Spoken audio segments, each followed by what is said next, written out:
My name is Sloane and I am 33 years old. At exactly 7 a.m. on a Tuesday, my banking app flashed a single glaring red line across my screen. Access denied. My $800,000 trust fund, the only thing my grandfather left solely to me to protect me from my own family, had been frozen overnight. When I called my mother, my father intercepted the phone. He spoke with the soft, patronizing tone he reserved for his employees. "We had to step in, Sloane," he murmured. "Deon's investment fund needs immediate liquidity and your sister Blair needs to close on her new house. Family comes first." I did not scream. I did not argue. I hung up, grabbed my keys, and drove to the bank.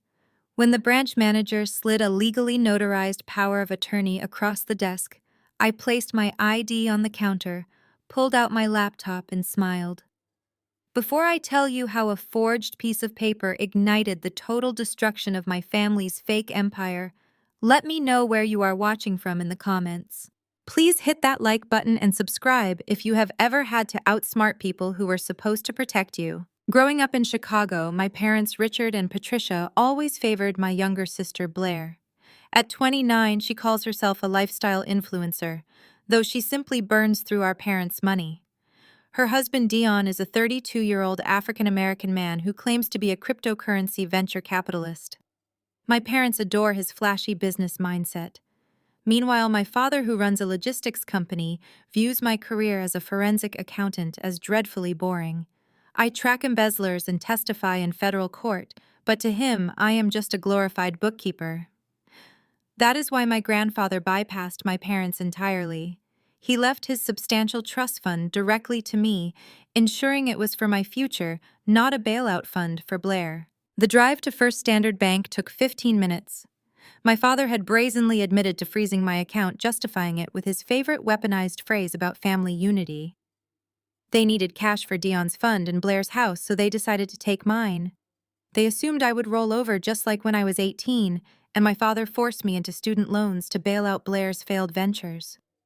They expected me to cry and accept my role as the family sacrifice. They completely forgot what I do for a living. I walked into the bank and bypassed the teller line, heading straight for the branch manager's office. Mr. Henderson had handled my grandfather's accounts for decades. He looked up from his desk, his face dropping into an expression of deep discomfort as I closed the door. "Good morning, Mr. Henderson," I said, keeping my voice perfectly level. "I need you to explain why I am locked out of my grandfather's trust." He adjusted his tie, refusing to meet my eyes. "Sloane, I received a visit from your father yesterday. He presented a fully executed power of attorney granting him total control over your financial assets. He claimed you were experiencing a severe medical emergency and needed him to manage your affairs." I stared at him, letting the silence stretch, until he shifted uncomfortably in his leather chair. "A medical emergency," I repeated flatly. "Do I look like I am in the middle of a medical emergency right now?" He swallowed hard. "The paperwork was ironclad. It was signed by you, dated 3 days ago, and legally notarized. Our legal department reviewed it. We had no choice but to honor the transfer." I did not raise my voice. Panic is the enemy of investigation. Instead, I pulled my work laptop from my bag, set it on his desk, and booted up my forensic software. "Show me the document," I demanded. Mr. Henderson hesitated, then turned his monitor toward me, opening a scanned PDF file. It gave Richard complete authority to liquidate my assets. At the bottom sat my signature, perfectly matching my driver's license. Below that was a blue notary stamp belonging to a woman named Melanie. I almost laughed. Melanie was my mother's bridge partner, a woman who once faced suspension for rubber stamping documents for friends without the signers present. My parents used their corrupt circle to steal my inheritance. Mr. Henderson tapped the screen. "You see, Sloane, the signature matches our records perfectly. The notary seal makes it a binding state document. There is nothing the bank can do without a court order. Your father was very clear the funds are needed urgently for your medical treatments." I ignored his nervous rambling and plugged a flash drive into my laptop. "Send that exact PDF file to my email address right now," I instructed. He blinked in confusion. "Sloane, I am not sure what you think you are going to find. The legal department already cleared it. Send the file, I repeated. He clicked share. My phone chimed. I opened the file on my laptop and dove straight into the document's metadata. People like my father and Deon think fraud is just forging a signature. They never consider the digital footprints left behind. I typed commands into my extraction tool. Lines of code cascaded down, stripping away the visual document to reveal the hidden data beneath. I found the origin source and creation timestamp. I turned my laptop screen so Mr. Henderson could see the raw data highlighted in bright yellow. You say I signed this document 3 days ago in the presence of a notary, I said, maintaining my calm. But the metadata embedded in this file shows it was created yesterday at 2:14 a.m. Furthermore, the IP address traces directly to my parents' home router in Fairfield. Mr. Henderson stared at the screen, the color draining from his face. I leaned forward, placing my hands flat on his desk. So tell me now, Mr. Henderson, who really uploaded this forged document into your system? Mr. Henderson stared at the glowing yellow text on my screen, his mouth opening and closing like a fish out of water. He adjusted his glasses, leaning closer desperately, hoping the digital proof would miraculously disappear. It did not. The raw code of the document stared back at him, an undeniable digital confession. Sloane, this is highly irregular, he stammered, wiping a bead of sweat from his forehead. The legal department verified the signature and the notary seal. As far as the bank is concerned, this is a binding authorization. I reached across the desk and tapped my manicured fingernail directly on the blue notary stamp at the bottom of the PDF. You mean this seal, the one belonging to Melanie Carmichael? Yes, exactly, he said, grasping at the lifeline. A licensed notary public of the state of Illinois. A licensed notary who just happens to be my mother's weekly bridge partner? I countered, my voice dropping to a dangerous calm. A woman who was suspended by the Secretary of State 2 years ago for rubber stamping property deeds for her friends without the signers being physically present in the room. My father bailed her out of the legal fees for that little indiscretion. They rely on corrupt enablers to get what they want, and you just let them waltz that same corruption right through the front doors of First Sterling Bank. Mr. Henderson paled, his eyes darting toward his office blinds as if expecting the police to appear. I did not know about her suspension, he whispered. But even so, your father brought this in personally. He is a respected businessman. My father is a bully who thinks the rules do not apply to him, I corrected. And you are a bank manager who failed to do basic due diligence. Look at the screen again. I typed another command, running a tracer program I use daily at my firm to track embezzled corporate funds. A new window popped up on my laptop displaying the origin location of the uploaded file. This IP address belongs to my parents' home router in the Fairfield suburbs, I explained, pointing to the geographic coordinates mapping perfectly to my childhood home. The creation timestamp is exactly 2:14 a.m. today.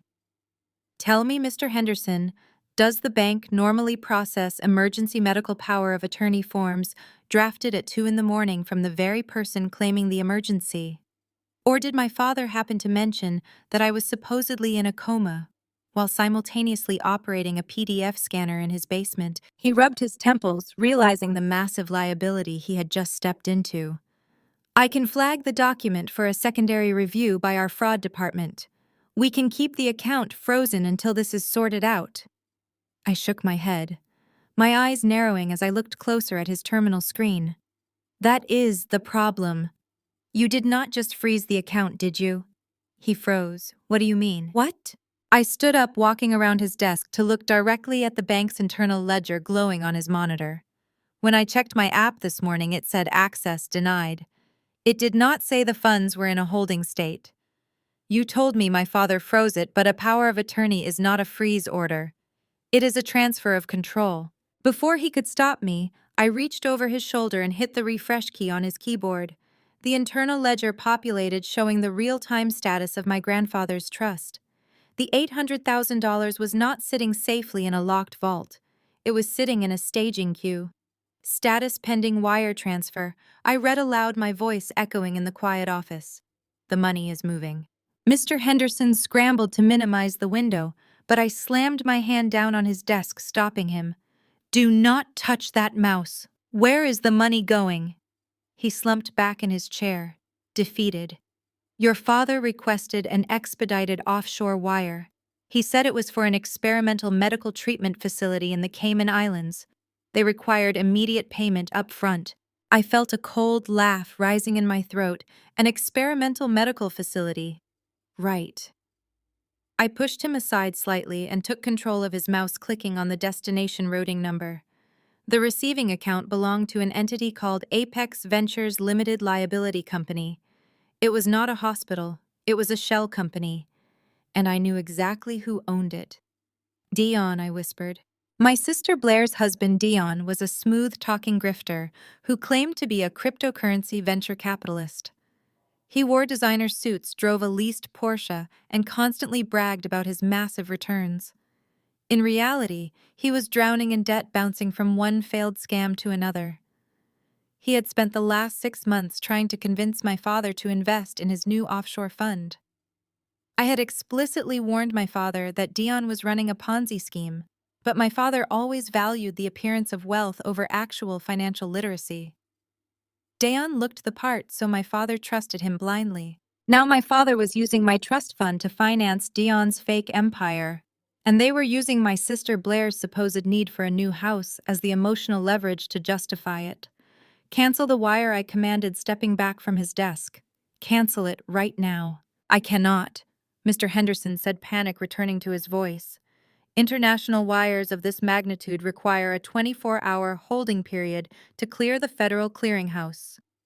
Once it enters the pending stage under a verified power of attorney, only the authorized signer can recall it. You just saw the proof that the document is forged, I said. You are facilitating a crime. I need a judge to stop it, he replied. The system locked the funds in transit completely. I stared at the clock. 24 hours until the money dropped. I smiled. I left First Sterling Bank with the printed metadata warm in my hands. The drive to Fairfield took exactly 40 minutes. I used every second of it to lock my emotions into a steel vault. My parents lived in a gated community where the houses looked like castles and the secrets were buried under perfectly manicured lawns. I bypassed the ornate doorbell and simply pushed the heavy mahogany front door open. It was unlocked. They felt too safe, too untouchable. I stepped into the grand foyer and followed the sound of clinking glass. In the sunroom, bathed in mid-morning light, my family had gathered for a celebration. Richard stood by the wet bar pouring vintage champagne into crystal flutes.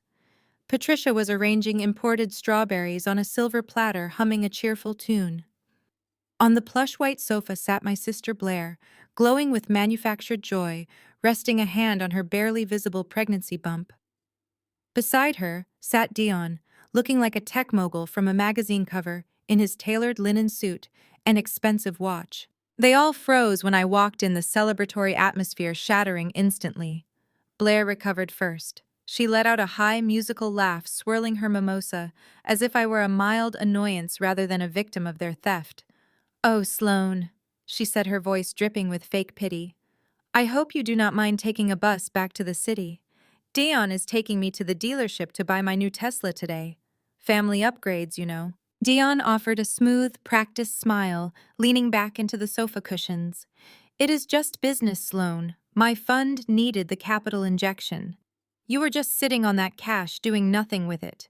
We are putting it to work for the family. I did not blink. I walked directly to the glass coffee table and slammed the stack of printed metadata reports right next to their crystal champagne flutes. The glassware rattled. What is this garbage? Richard demanded, setting his bottle down heavily and marching toward me. That is the digital fingerprint of your federal crime, I said, keeping my voice dangerously quiet. The IP address tracing the forged power of attorney directly to your home network at 2:14 this morning. Alongside it is the routing data showing my trust fund is not going to an escrow account for Blair's house. It is going to an offshore shell company in the Cayman Islands registered under Deon's name. Deon's smooth smile vanished instantly. His posture shifted from relaxed to rigid, his eyes darting toward the papers. Patricia stepped forward, her face flushing an angry mottled red. How dare you hack into our network, she screeched, completely ignoring the substance of my accusation. You have no right to snoop around your father's business.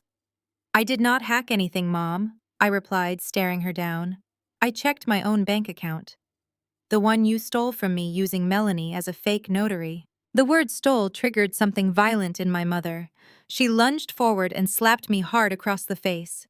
The sharp crack echoed through the sunroom, silencing the classical music playing softly from the hidden speakers. My cheek burned instantly, but I kept my head perfectly still. I did not raise my hand to touch the red mark forming on my skin. I refused to give them the satisfaction of my pain. You selfish, vindictive little girl. Patricia spat, her voice trembling with absolute rage. You have always been like this, always trying to ruin things for your sister. You are a bitter, jealous spinster who cannot stand to see Blair happy. She has a husband who loves her. She has a baby on the way. She has that beautiful, pregnant glow, and all you have is your miserable, lonely accounting job. You should be honored to help your family. Grandfather was senile to leave that money to you anyway. He meant it for the whole family. I tasted copper in my mouth. I swallowed the blood and looked at Blair. She was not glowing. She looked pale, her eyes darting between the papers on the table and Deon's suddenly sweating face. Is that what they told you? Blair? I asked calmly, keeping my gaze locked on my sister. That this was a loan for your house, because that money is leaving the country. Deon is completely broke. Shut your mouth, Richard roared, stepping between me and the rest of the room.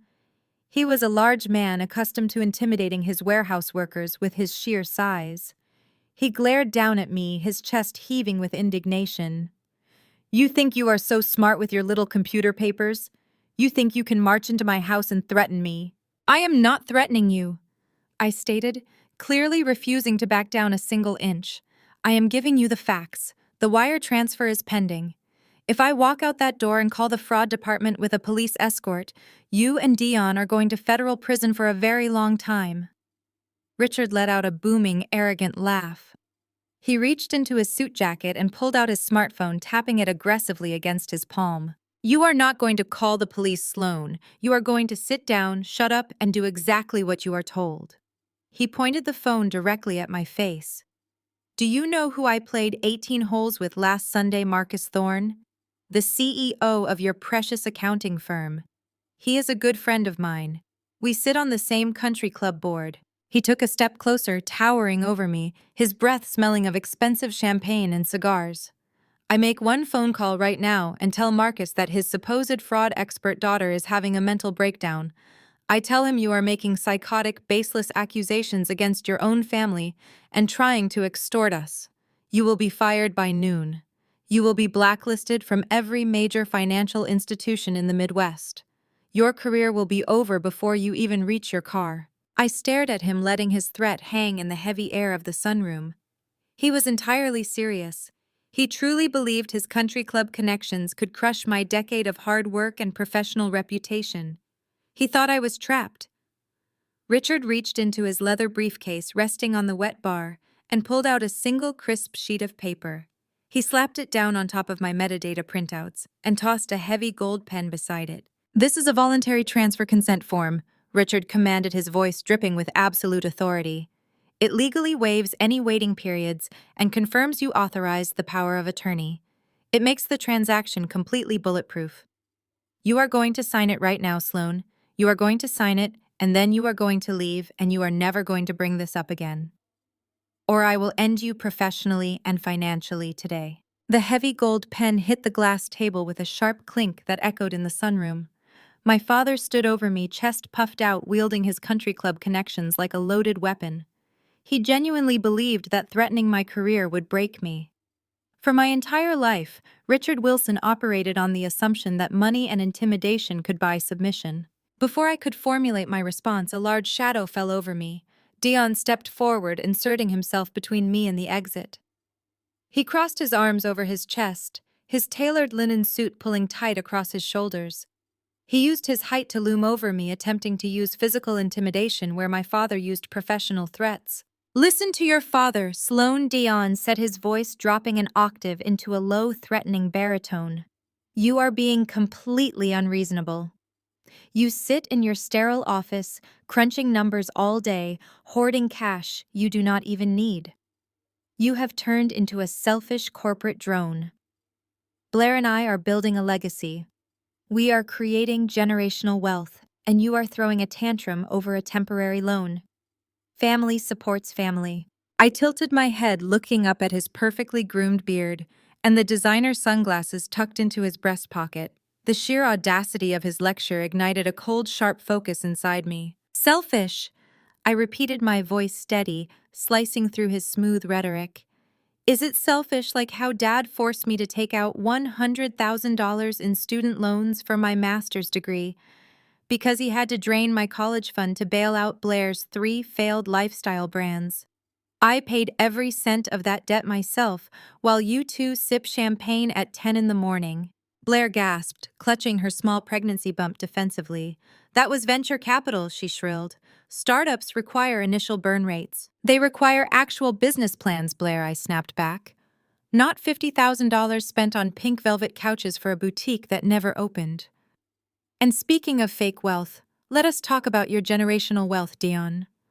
I took a step toward him, refusing to yield an inch of space. How exactly are you building a legacy when you drive a leased Porsche Macan while actively hiding from debt collectors? Deon's jaw tightened.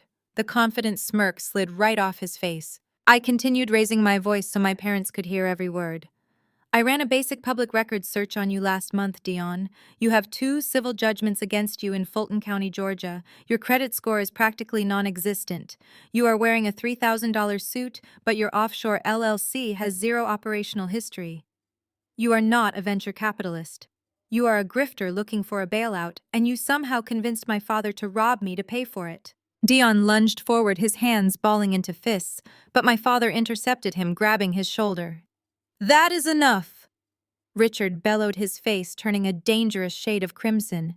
I will not stand here and listen to you slander your brother-in-law in my house. Deon is managing a highly complex portfolio. You simply do not understand high-level finance, Sloane. You only know how to look at spreadsheets. The profound ignorance of his statement was staggering. I was a forensic accountant. Finding hidden money was literally my profession. My mother stepped out from behind the wet bar, her eyes blazing with absolute disgust. She pointed a manicured finger right at my face. You have always been this way, Sloane. Bitter. Calculating. You cannot stand that Blair found a handsome, ambitious man while you go home to an empty apartment every night. You are making up these vicious lies because you want to destroy her happiness. Sign the paper. Sign it right now, or you are no longer welcome in this family. Richard slammed his hand against the glass coffee table, making the champagne flutes rattle again. I am not asking you anymore, Sloane. You will sign this voluntary transfer consent form immediately. If you refuse, you are dead to us. I will call Marcus Thorne. I will have you fired by lunch. I will make sure no auditing firm in the city ever looks at your resume again. You will be completely ruined. I stood frozen in the center of the sunroom, surrounded by the 4 of them. They had formed a tight circle, a unified front of toxicity, entitlement, and delusion. They were daring me to defy them, fully expecting me to cower. So I gave them exactly what they wanted. I let my shoulders slump. I forced my breathing to become rapid and shallow. I widened my eyes, letting the harsh morning light sting them until thick tears welled up and spilled over my cheeks. I raised my hands, making sure they trembled visibly. Please, I gasped, letting my voice crack perfectly. Please do not call Marcus. Please, Dad. It took me 7 years to make senior director. I cannot lose my job. I cannot lose everything. The transformation in the room was instantaneous. The tension evaporated, replaced by a sickening wave of triumph. Richard relaxed his shoulders, a smug, satisfied grin stretching across his face. He had won. The unruly, independent daughter had finally been broken and brought to heel. Patricia crossed her arms, her posture reeking of arrogant vindication. I knew you would see reason, she sneered. You always need to throw a massive tantrum before you finally do what you are told. Now dry your eyes. You are embarrassing yourself. Blair leaned against Deon, giggling softly. Deon adjusted his cuffs, his chest puffing out again as he looked down at me with absolute contempt. I let out a ragged, theatrical sob, wiping my eyes with the back of my hand. I stepped forward to the glass coffee table, my hands still shaking violently. I reached down and picked up the heavy gold pen my father had thrown there. "Good girl," Richard murmured, watching me closely. "Sign at the bottom, next to the blue tab." I leaned over the document. I deliberately shifted the pen into my left hand. I am naturally right-handed, a fact my family would have known if they had ever paid the slightest attention to me growing up. My left-handed handwriting was entirely different, a clumsy, jagged scrawl that bore absolutely no resemblance to my actual legal signature. I pressed the nib to the paper and signed the line. Instead of my actual middle initial A for Anne, I deliberately scribbled an E. I made sure the signature looked chaotic, forced, and completely mismatched to the notarized forgery sitting right beneath it. Legally, the document I just created was entirely void. It was useless. But as I leaned over the table to sign, pretending to steady myself by gripping the edge of the plush white sofa, I executed the real move. I slipped my fingers into my jacket pocket, retrieving a micro-audio bug no larger than a button. Under the guise of catching my balance, I pushed the tiny device deep into the crevice between the sofa cushions, right where my father and Deon typically sat to drink their evening scotch. I stood up, dropping the gold pen back onto the glass. I kept my head down, letting my hair fall forward to hide my face as I sniffled. "There," I whispered, sounding utterly defeated. "It is done." Richard snatched the paper off the table, barely glancing at the signature before folding it and sliding it into his breast pocket. "Excellent. Now get out of my house, Sloane, and do not ever speak to Deon or Blair like that again. You are lucky we even allow you to participate in this family." I turned without another word and walked toward the foyer. Behind me, I heard the unmistakable sound of champagne glasses clinking together. "To the new fund," Richard declared loudly, his voice echoing down the hall. "And to my new Tesla, Blair," cheered her laughter, bright and completely devoid of guilt. I pulled the heavy mahogany front door open and stepped out into the crisp morning air. The moment the door clicked shut behind me, my trembling stopped entirely. The tears dried instantly. I stood on the pristine porch, the morning sun warming my face, and allowed a slow, sharp smirk to spread across my lips.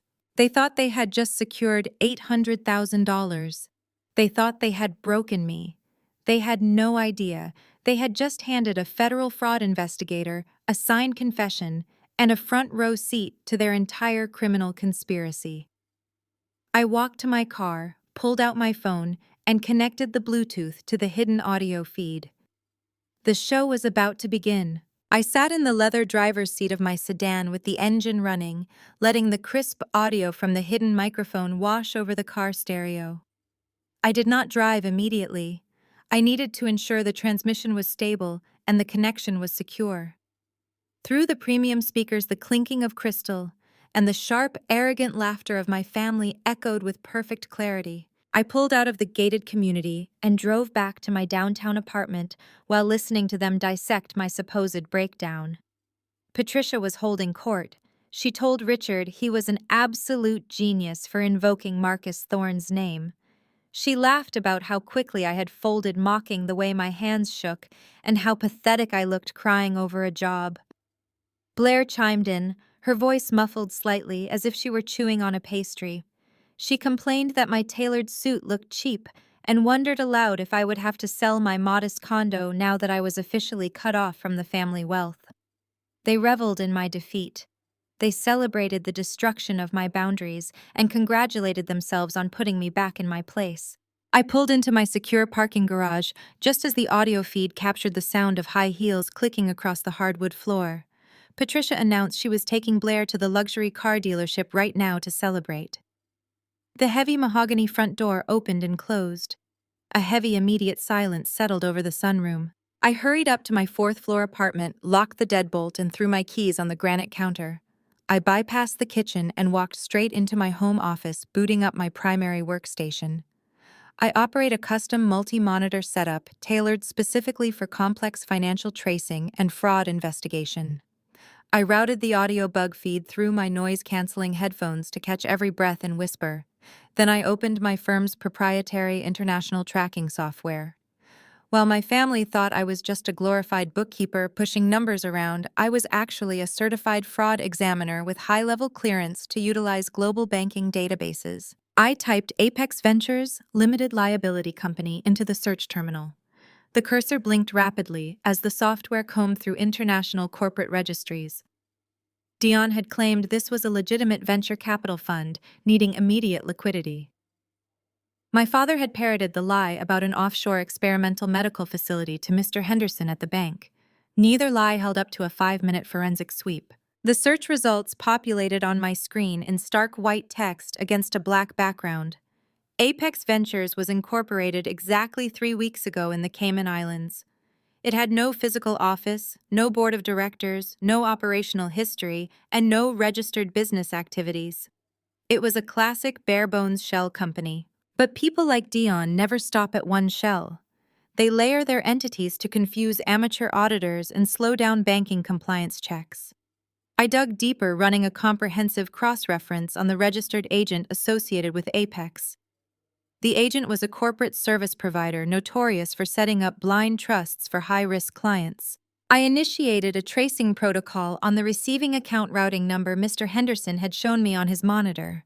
The software algorithm began mapping the proposed wire path, drawing bright red connecting lines across a digital map on my secondary screen.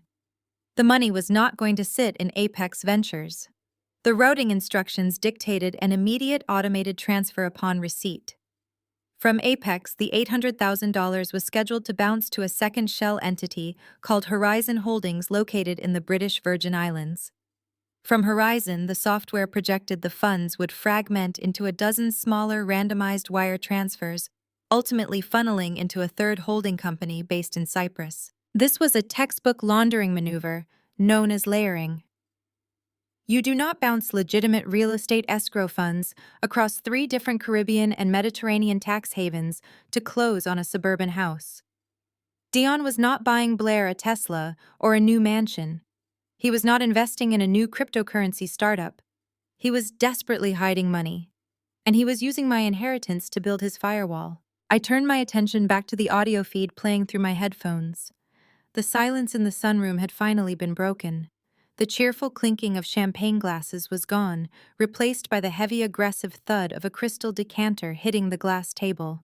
"You need to relax, Richard," Deon said. His voice was completely devoid of the respectful, charming tone he always used when Patricia and Blair were in the room. He sounded cold, authoritative, and dangerously impatient. "Do not tell me to relax," my father snapped back. His voice trembled slightly, betraying a deep, genuine fear I had never heard from him before.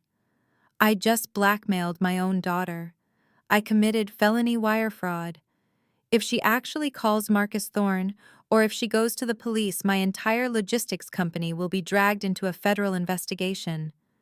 We will be ruined. She is not going to call anyone." Deon scoffed, the sound of liquid pouring filling the audio feed.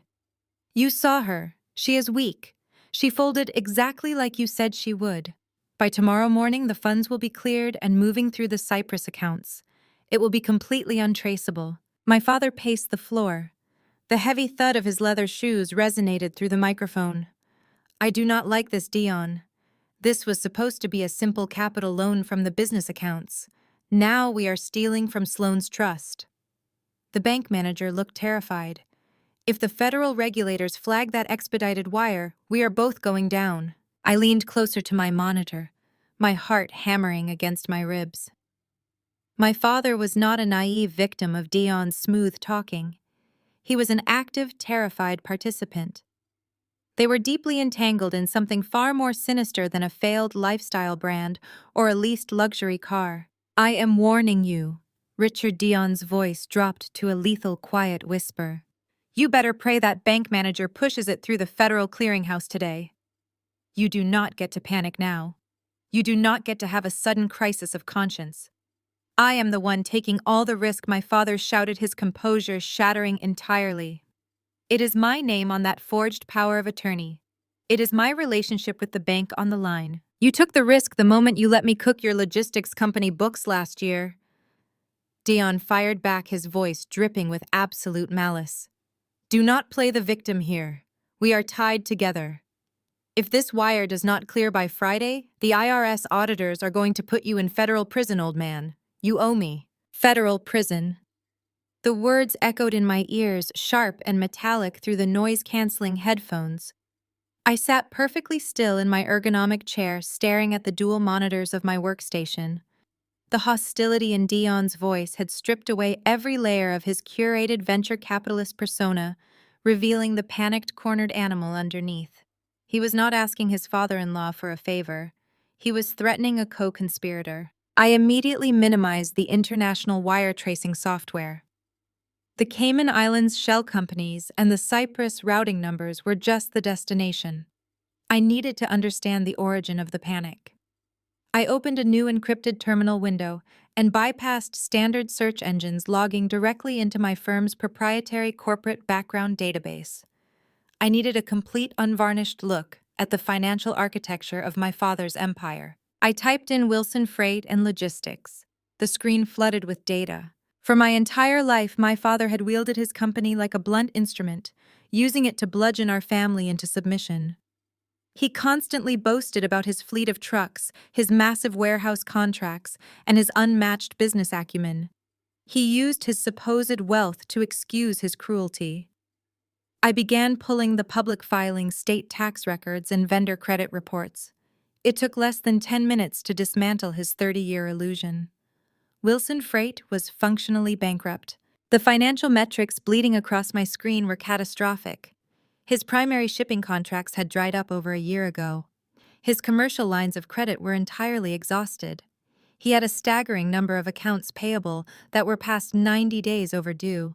Vendors were preparing to file liens against his remaining assets. The company was a hollowed-out carcass, propped up by nothing but arrogance and aggressive accounting. But standard bankruptcy does not trigger federal prison sentences. A failing business is not a crime. I leaned closer to the monitor, my eyes scanning the digital ledgers for the fatal anomaly. If the IRS was closing in with criminal intent, the fraud had to be substantial. I navigated to the payroll and tax withholding registries. This was where executives usually hid their most desperate sins. Every legitimate company is required to withhold federal income taxes, Social Security, and Medicare contributions from their employees' paychecks. The company holds these funds in trust and must deposit them directly with the government. It is sacred money. I ran a reconciliation matrix comparing Wilson Freight's reported payroll against their federal tax remissions. The algorithm highlighted the discrepancy in blinding red. My father had been systematically embezzling his own employees' payroll taxes. Bile rose in my throat. He was not just running a failing company. He was stealing the safety nets of the warehouse workers and drivers who broke their backs for him every day. He had been skimming their federal withholdings for the past 14 months, siphoning millions of dollars from the corporate trust accounts to keep up the appearance of immense wealth. It was a blatant, arrogant felony. I immediately cross-referenced the outgoing corporate transfers from Wilson Freight during that 14-month window. I needed to see exactly where the stolen payroll money had gone. The digital breadcrumbs formed a wide, undeniable path straight to Deon. Every month, within hours of the payroll processing cycle, massive wire transfers were sent from the logistics company directly into accounts controlled by Deon's investment entity, Apex Ventures. My father had not just made a single bad investment. He had been bleeding his employees dry to feed his son-in-law's phantom cryptocurrency fund, desperately hoping Deon would generate the astronomical returns he constantly bragged about. I pulled the blockchain ledgers associated with Deon's public wallet addresses. Deon was not a financial genius. He was an amateur gambler who had bought heavily into highly leveraged crypto derivatives right before the market crashed. The ledgers showed a brutal, unforgiving cascade of margin calls and liquidations. Deon had lost every single penny of the embezzled money. The funds were vaporized in the crypto winter, leaving nothing but a digital crater. The truth of the morning's confrontation settled over me with absolute clarity. The $800,000 from my grandfather's trust was never meant for a down payment on a sprawling suburban estate for Blair. It was never intended as seed capital for Deon's brilliant new tech venture. It was pure, desperate hush money. Richard and Deon were staring down the barrel of an emergency IRS audit scheduled for Friday. When federal auditors arrived, they would immediately demand to see the missing payroll tax deposits. The men needed liquid cash right this second to backfill the stolen federal withholdings before the government discovered the massive shortfall. They needed my inheritance to cover up their joint felony. I took off my headphones and set them gently on the desk. The silence in my apartment felt thick and heavy. My mother and my sister were completely oblivious. Patricia's vicious defense of my father and Blair's smug entitlement were built on a foundation of sand.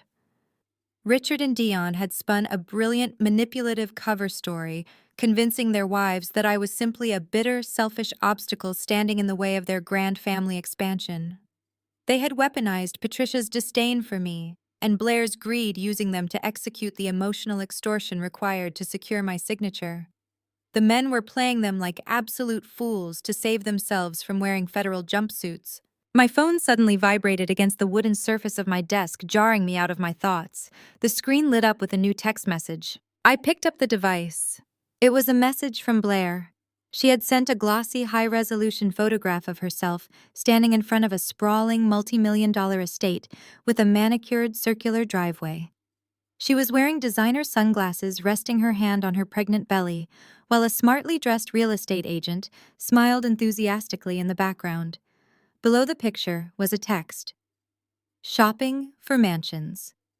Thanks for finally being useful. I stared at the glowing screen, tracing the outline of my sister's arrogant, deluded smile. The tragedy of her ignorance was almost palpable.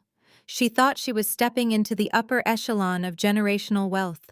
She believed her husband was a financial titan providing a life of luxury for her unborn child. She had absolutely no idea that she was married to a broke, desperate con artist. She had no idea that the father she idolized was an embezzling felon, days away from federal indictment. She had no idea that the voluntary transfer consent form, currently sitting in Richard's breast pocket, was legally void, signed with a left-handed scrawl and an incorrect middle initial. The bank wire would never clear. The stolen federal taxes would never be replaced. I locked my phone and turned back to my monitors. The house of cards was not just falling, I was going to ensure it burned to the ground.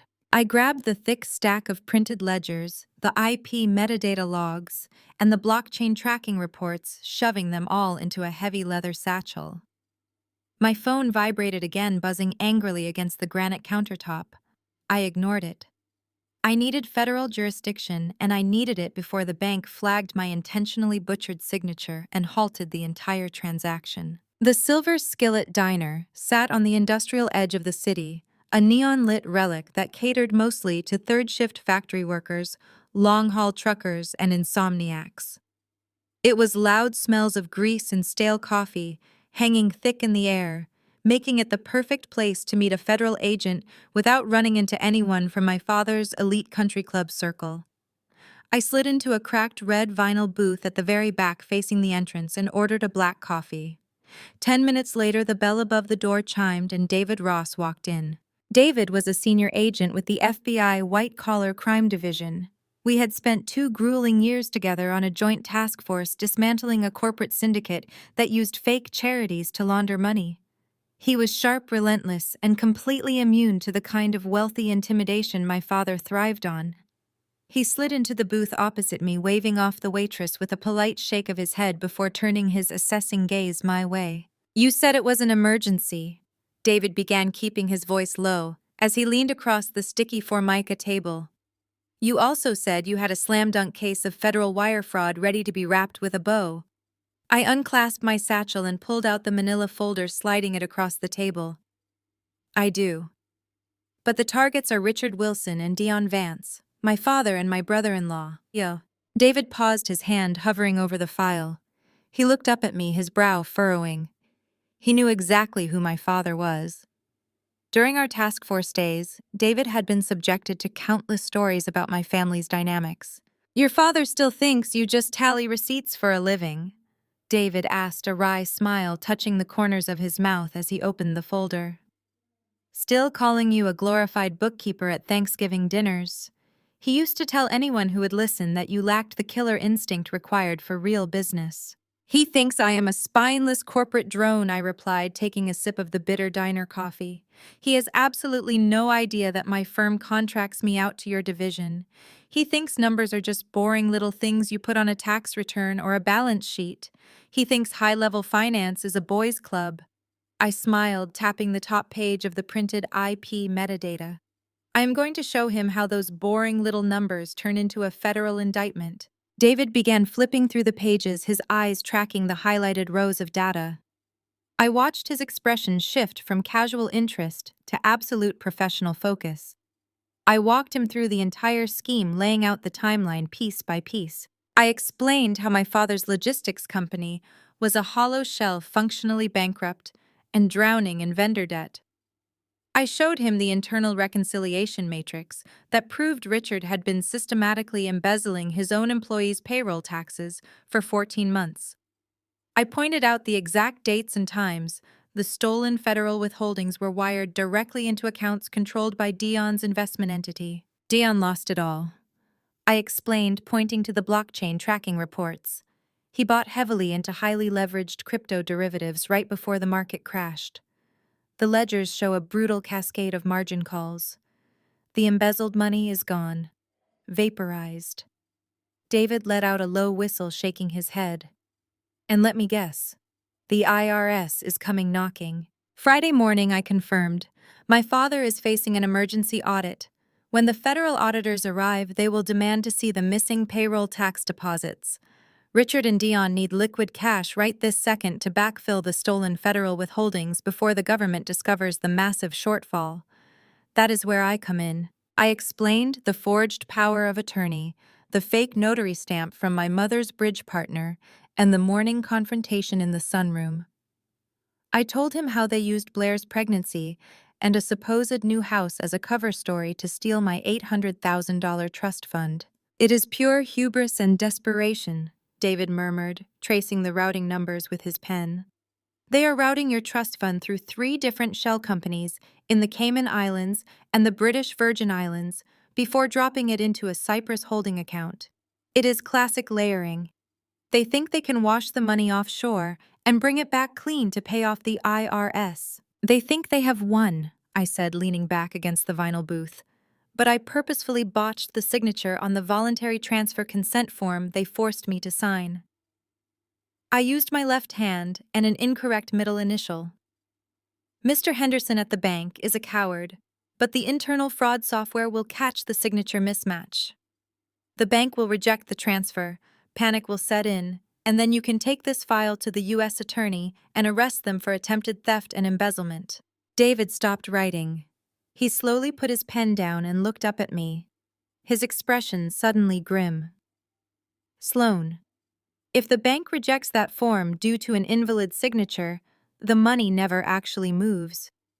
I frowned, confused by his tone. That is the point. I protect my money, and they go to jail. If the money never moves, your father hires a high-priced defense attorney who argues this was all a terrible misunderstanding, David explained, leaning forward. They will claim it was just a familial dispute over a power of attorney. They will claim Richard was just trying to secure funds for his pregnant daughter and got confused by the complex banking paperwork. A sympathetic judge might buy it. But the embezzlement, I argued, gesturing to the file, the stolen payroll taxes. The IRS will fine him for the payroll taxes, maybe seize his remaining assets and shut down his business, David countered. He will declare bankruptcy and drag the litigation out for a decade. But the criminal intent for the wire fraud is what guarantees prison time. You need the nail in the coffin. You need the money to cross international borders.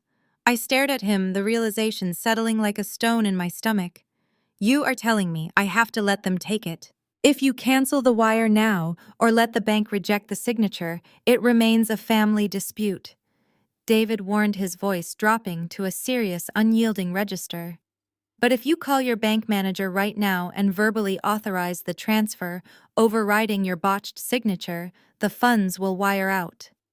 The moment that money hits the offshore shell company in the Cayman Islands, it crosses jurisdictional lines. David tapped the routing document. It becomes federal wire fraud, coupled with tax evasion, money laundering, and conspiracy. That carries a mandatory 20-year sentence in a federal penitentiary, no plea deals, no country club pardons. I looked down at my phone resting on the table. My grandfather's entire legacy was sitting in that account meant to protect me from the exact people who were currently stealing it. I thought about my mother's vicious slap. I thought about Deon's towering intimidation. I thought about my father demanding I sign away my security or be dead to the family. "You have to let them steal it, Sloane," David said quietly. "It is the only way to lock the cage." I let David's words hang in the heavy air of the diner. The scent of grease and bitter coffee suddenly grounded me. He was right. If I stopped the wire from processing, Richard would simply hire an army of high-priced defense attorneys. He would spin a flawless narrative of a familial misunderstanding. He would claim he was merely trying to secure a loan for his pregnant daughter and got confused by the complex banking paperwork. He would pay an administrative fine to the IRS, declare corporate bankruptcy, and escape a prison sentence. Deon would slither away to his next mark, leaving my father to take whatever minor fall remained. I had to let them commit the ultimate crime to secure their absolute destruction. "Okay," I said, my voice steady. "I will let them hang themselves." David nodded, sliding his embossed federal business card across the sticky Formica table. "Call me the exact second it clears." I returned to my apartment and barely slept. I spent the night configuring my workstation, keeping my First Sterling Bank access portal open on the primary screen. The digital clock in the corner of my monitor ticked relentlessly toward the 24-hour mark. This was the critical window. A sudden transfer of $800,000 to an offshore Cayman Islands account automatically triggers algorithmic fraud flags in any major financial institution. The bank would place a hard hold on the funds and require verbal authorization from the account holder to release them. I sat at my desk, my phone resting face up next to my keyboard. I anticipated the call from the First Sterling Fraud Department. I had my script ready. I would play the part of the compliant defeated daughter, confirming the transaction and sealing my family's fate. The clock struck 10 in the morning. It was the exact 24-hour mark since my father had deposited the forged voluntary transfer consent form. The status bar on my banking portal flashed yellow, verification pending. My phone remained completely silent. I frowned, staring at the black screen of my mobile device. The bank's strict security protocol mandated an immediate call to the account holder's primary registered number. I refreshed the portal. The yellow warning banner blinked steadily, but my phone did not ring. A cold realization washed over me. I clicked into the deep security settings of my profile, navigating to the two-factor authentication and contact registries. My father had anticipated the fraud alert. Years ago, when I first opened the account during my freshman year of college, he had been listed as a custodial guarantor. I had long since removed his access, but he clearly retained the account routing details. Utilizing his VIP commercial banking relationship with the terrified Mr. Henderson, Richard had completely bypassed standard security protocols. The primary contact number listed for emergency verification was no longer mine. It had been changed just hours ago. The number belonged to Patricia. First Sterling Bank offers a high-tier security feature for premium accounts, allowing clients to review their security logs, including recorded authorization calls, directly through their web portal. It was designed to help corporate clients identify suspicious internal activity. I quickly opened the communications log. A new audio file appeared tagged with a red active call indicator. They were on the phone right now. I clicked the icon routing the live audio feed through my noise-canceling headphones. The crisp, professional voice of a First Sterling fraud analyst filled my ears. "Am I speaking with Sloane Ann Wilson?" the analyst asked. There was a brief pause on the line. Then my mother's voice echoed through the headset. "Yes, this is Sloane," Patricia replied. Her tone was eerily calm. She had deliberately adopted a slightly lower, more businesslike register to perfectly mimic my professional demeanor. I gripped the edge of my desk, my knuckles turning white. My mother, the woman who had spent her entire life obsessed with appearances, country clubs, and social standing, was willingly committing a federal crime to facilitate my father's embezzlement. Miss Wilson, we are calling to verify an outgoing wire transfer in the amount of $800,000 to Apex Ventures Limited Liability Company, the analyst stated. Can you confirm you initiated this transfer? Yes, I can confirm that, Patricia said smoothly. It is a time-sensitive real estate and venture capital investment. For security purposes, Miss Wilson, I need you to verify your identity. Can you please provide your full social security number and your mother's maiden name, the analyst asked. I held my breath. My mother did not even hesitate. She rattled off my 9-digit social security number perfectly. She followed it up by providing her own maiden name, completely unfazed by the staggering irony of the security question. She was impersonating me with terrifying ease, actively stealing my identity on a federally recorded line to authorize the theft of my grandfather's legacy. Thank you, Miss Wilson. Identity verified, the analyst said, the rapid typing of a keyboard audible in the background. Do I have your final verbal authorization to release the hold and execute the international wire transfer? Patricia let out a soft, satisfied sigh. Yes, you have my complete authorization. Please push it through immediately. Understood. The funds will be released. Have a good day, Miss Wilson. You too, Patricia chirped, dropping the professional act for a brief moment of genuine triumphant smugness. The line clicked dead. I pulled the headphones off, letting the heavy silence of my apartment rush back in. My mother had just committed federal identity theft. She had handed David Ross and the FBI the final undeniable piece of the puzzle. Patricia was no longer just a passive beneficiary of my father's wealth or a bystander to his cruelty. She was an active, documented co-conspirator in a massive wire fraud and embezzlement ring. I turned my eyes back to the primary monitor. The yellow verification pending banner vanished from my banking portal. The screen refreshed automatically. A bright green progress bar shot across the interface, followed by a stark white confirmation text. Wire transfer complete. I stared at my account summary.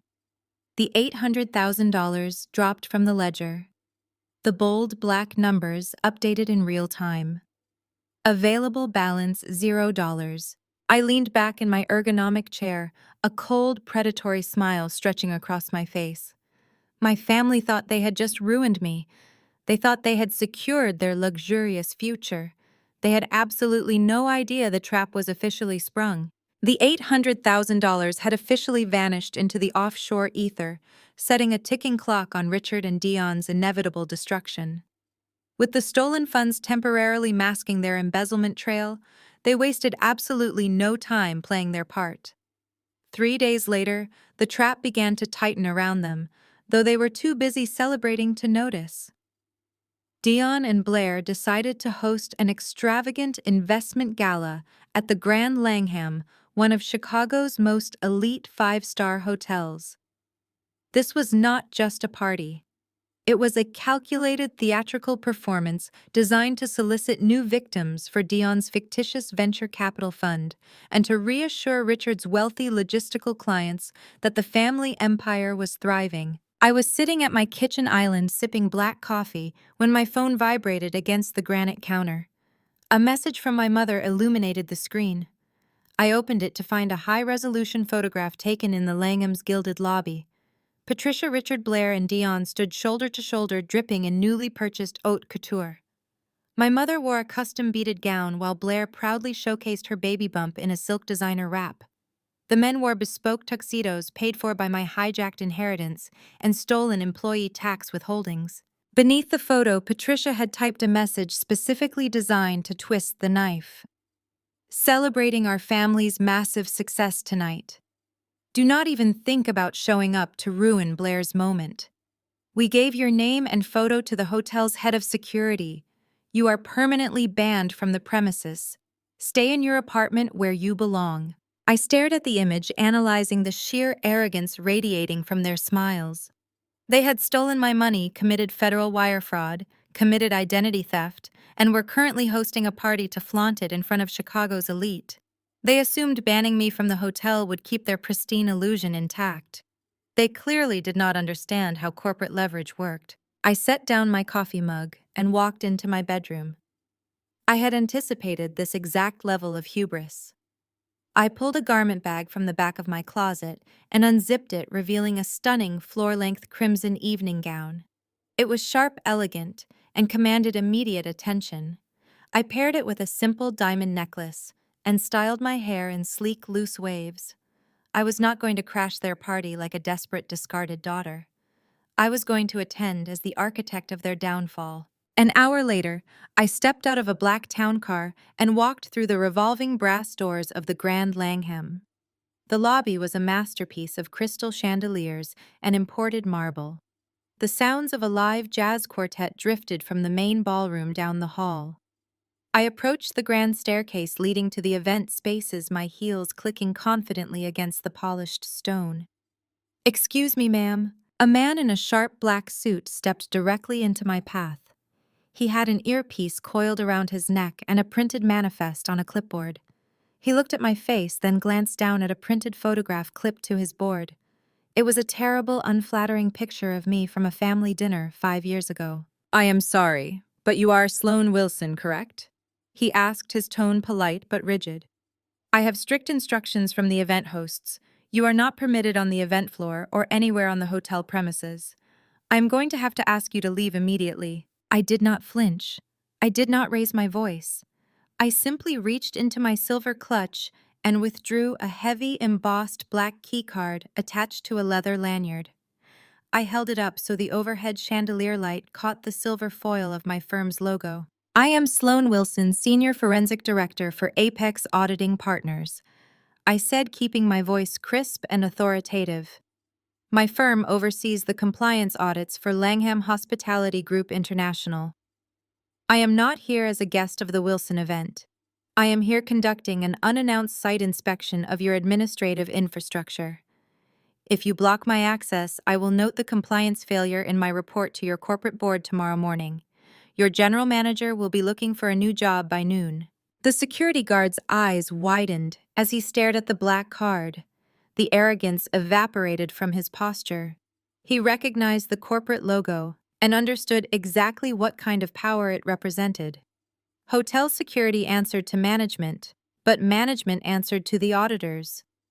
"My apologies, Ms. Wilson," he stammered, stepping aside quickly and lowering his clipboard. "Please proceed. Let me know if you require a master access key." "I already have one," I replied smoothly. I bypassed the main ballroom entrance entirely. Instead of joining the crowd of socialites and business magnates mingling near the open bar, I slipped through a set of unmarked double doors meant exclusively for hotel staff. The heavy bass of the ballroom's sound system vibrated through the walls as I navigated the dimly lit service corridors. I climbed a narrow staircase and swiped my master access card against a reinforced steel door. The electronic lock flashed green. I pushed the door open and stepped into the AV control room. The room was dark, illuminated only by the glow of massive soundboards, video mixers, and a wall of monitors. A single technician sat at the primary console wearing heavy headphones. I flashed my audit badge, placing a finger to my lips. He nodded nervously and rolled his chair back, giving me full access to the control panel. I stepped up to the tinted observation window that stretched across the length of the room. It provided a perfect, unobstructed bird's-eye view of the ballroom below. The gala was in full swing. Waiters in white coats circulated with trays of expensive champagne and caviar. My father stood near the center stage, aggressively networking with his logistical clients, projecting the image of a wealthy, untouchable titan of industry. Deon and Blair were holding court near an elaborate ice sculpture, laughing and accepting congratulations on their fictitious venture capital success. They were surrounded by Chicago's elite, bathing in the stolen glory. I looked down at the control panel. My fingers brushed against the primary override switch for the ballroom's main projection screens. I reached into my clutch and pulled out a small encrypted USB drive containing the bank logs, the offshore tracing maps, the recorded phone call of my mother committing identity theft, and the IRS embezzlement matrix. I plugged the drive into the main console. The system recognized the files immediately. I stood perfectly still in the quiet darkness of the control room, the crimson silk of my gown pooling around my ankles, and watched my family smile for the cameras below. They had gathered every single person who mattered to them in one room. They had set the stage perfectly. All I had to do was press play. I kept my hand hovering over the illuminated console board, my eyes fixed on the spectacle unfolding through the soundproof glass of the observation window. The soft murmur of the crowd began to fade as the crystal chandeliers slowly dimmed, plunging the perimeter of the grand ballroom into elegant shadows. A single brilliant spotlight pierced the darkness, tracking directly to the center stage. Deon stepped up to the acrylic podium, adjusting the lapels of his custom-tailored tuxedo with practiced arrogance. He grabbed the microphone from its stand, moving with the smooth, predatory grace of a man who fully believed his own lies. He was completely in his element, feeding off the energy of the wealthy marks gathered before him. Blair glided up the steps a moment later, taking her place right beside him.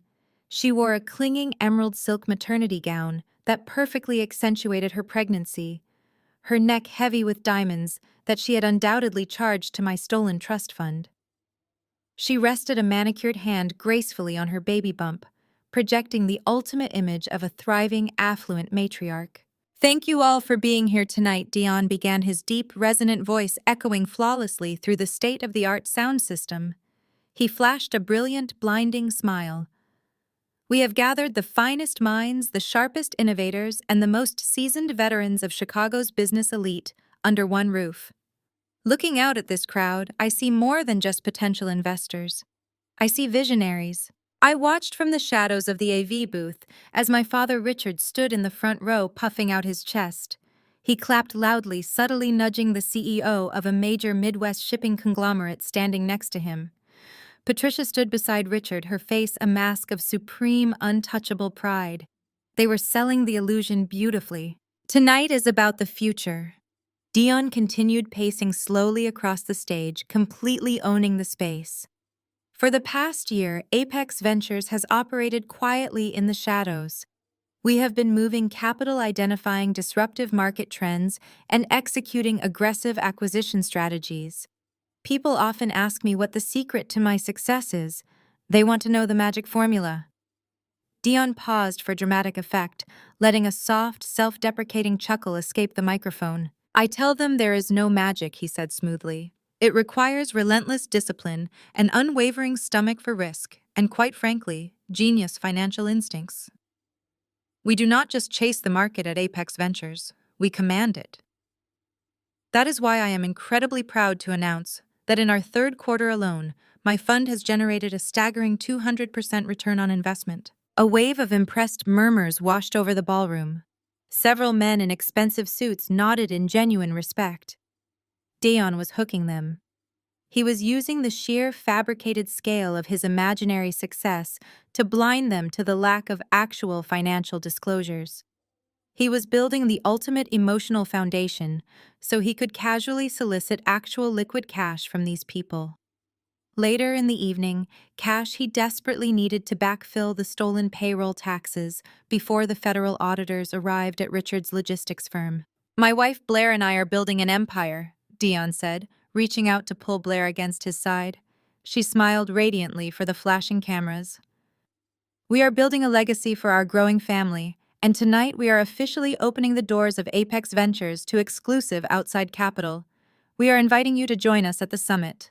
I turned away from the window and looked at the terrified audiovisual technician sitting beside me.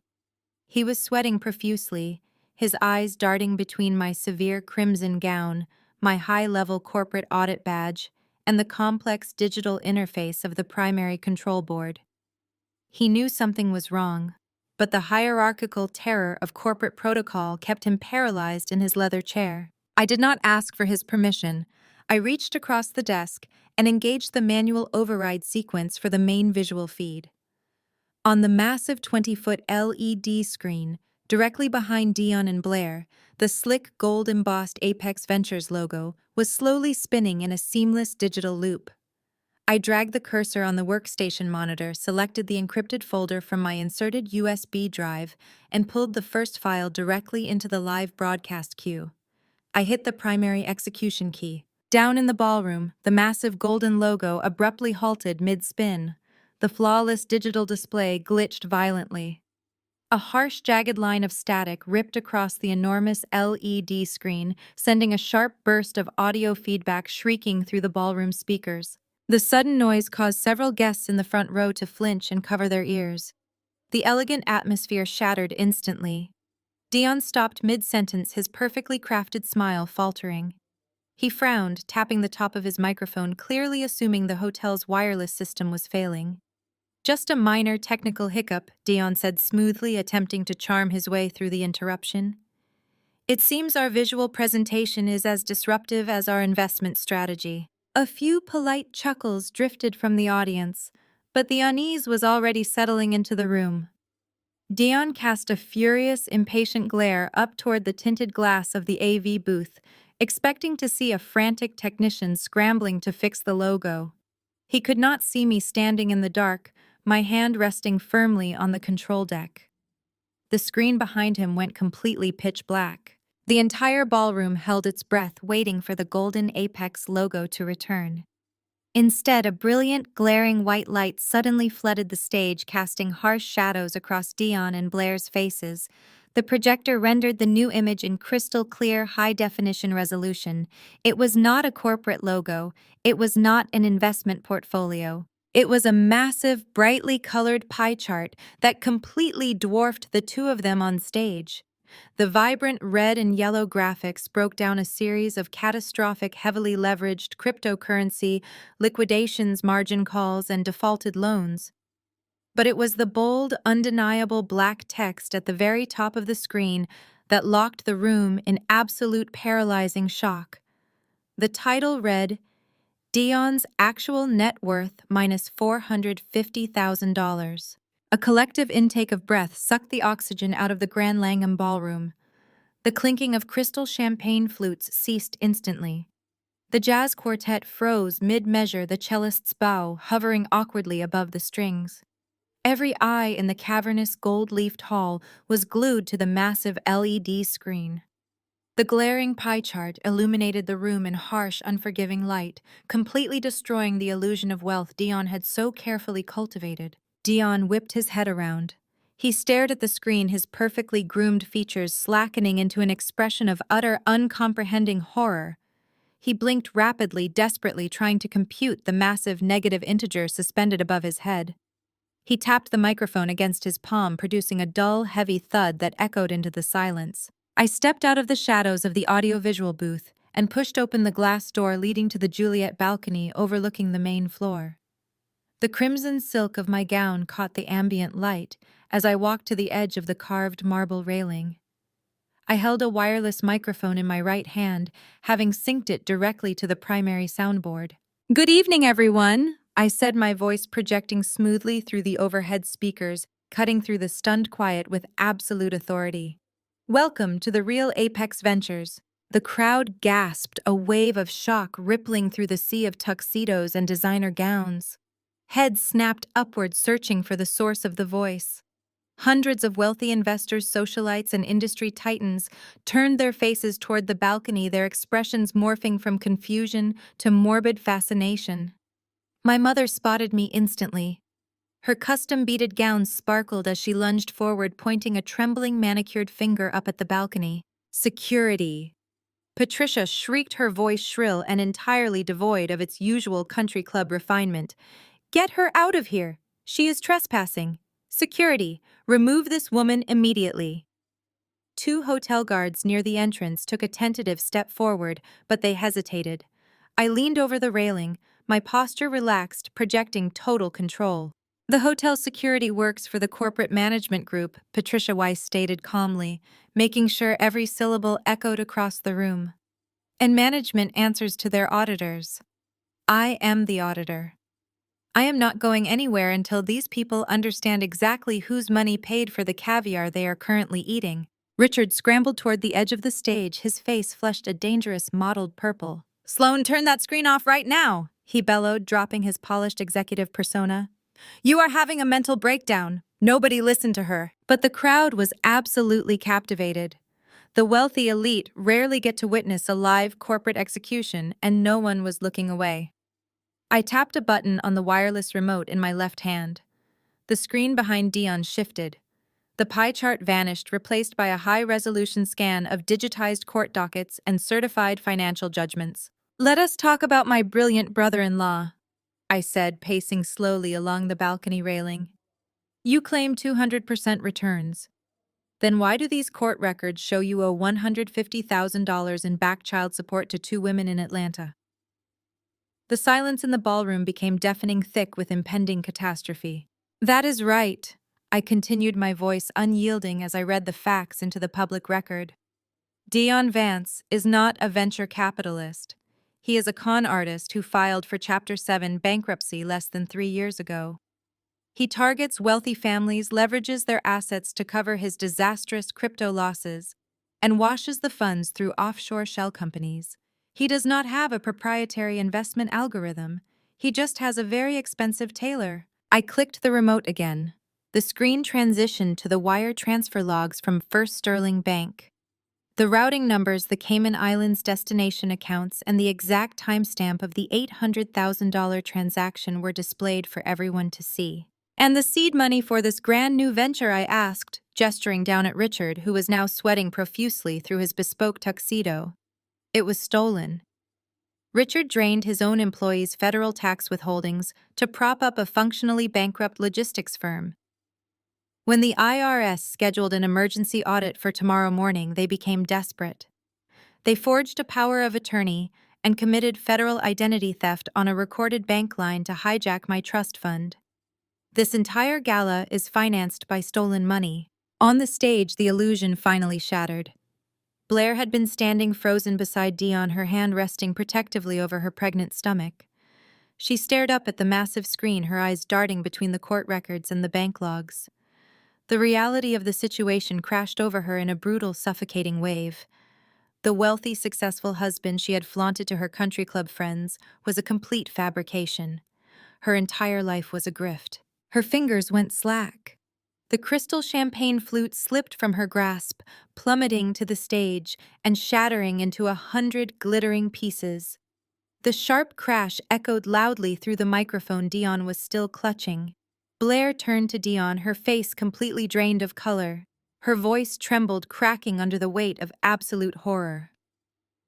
"What kids?" she demanded, stepping away from him as if he were radioactive. "Deon, what kids?" Deon panicked. His smooth, untouchable facade crumbled instantly into raw, desperate terror. He looked at Blair, then out at the sea of wealthy investors who were now backing away from the stage in disgust. He realized the offshore money was tracked. He realized his scam was dead. He realized he was looking at decades in a federal penitentiary. His eyes snapped up to the balcony.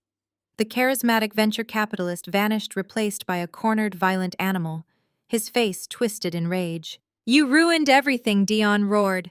He hurled the microphone onto the stage and vaulted off the platform. He hit the ballroom floor running, shoving violently past two wealthy investors in his path. He charged toward the spiral staircase leading up to the balcony, his hands balled into tight fists, his eyes locked on me with murderous intent. Patricia screamed. Richard froze. The crowd parted in panic as Deon closed the distance, his heavy footsteps thudding against the marble floor. He did not make it to the stairs. A waiter holding a silver tray of empty champagne glasses suddenly stepped directly into Deon's path. Deon tried to shoulder past him, but the waiter moved with terrifying, calculated speed. He dropped the silver tray with a loud clatter, pivoting his hips and driving his heel directly into the back of Deon's knee. Deon let out a sharp cry as his leg buckled. The waiter grabbed Deon by the collar of his expensive tuxedo and the back of his belt, using the grifter's own forward momentum against him. He slammed Deon face first into the polished marble floor with a bone-rattling impact. Before Deon could even struggle, the waiter drove a knee sharply between Deon's shoulder blades, pinning him securely to the ground. The waiter reached under his white serving jacket, pulled out a heavy pair of steel handcuffs, and locked Deon's wrists together with a sharp metallic click. Undercover FBI agent David Ross looked up from the floor, adjusting his collar as he pinned the struggling con artist beneath his knee. He looked up at me on the balcony and gave a single satisfied nod. I returned the agent's subtle nod from the dark shadows of the AV booth. Down on the ballroom floor, The pristine illusion of high society had entirely evaporated in a matter of seconds. David Ross expertly locked the heavy steel cuffs around Deon's wrists, hauling the sputtering, panicked grifter to his feet. Deon's bespoke tuxedo was suddenly wrinkled, his perfectly styled hair falling wildly into his eyes. He shouted frantic, incoherent threats at the undercover agent, demanding his lawyer and threatening lawsuits, but David simply marched him toward the service exit with unyielding federal authority. The elite crowd of venture capitalists, hedge fund managers, and socialites recoiled in horror. They clutched their crystal champagne flutes to their chests, murmuring in breathless shock as the supposed star of the evening was dragged away in handcuffs. I did not stay in the safety of the control room.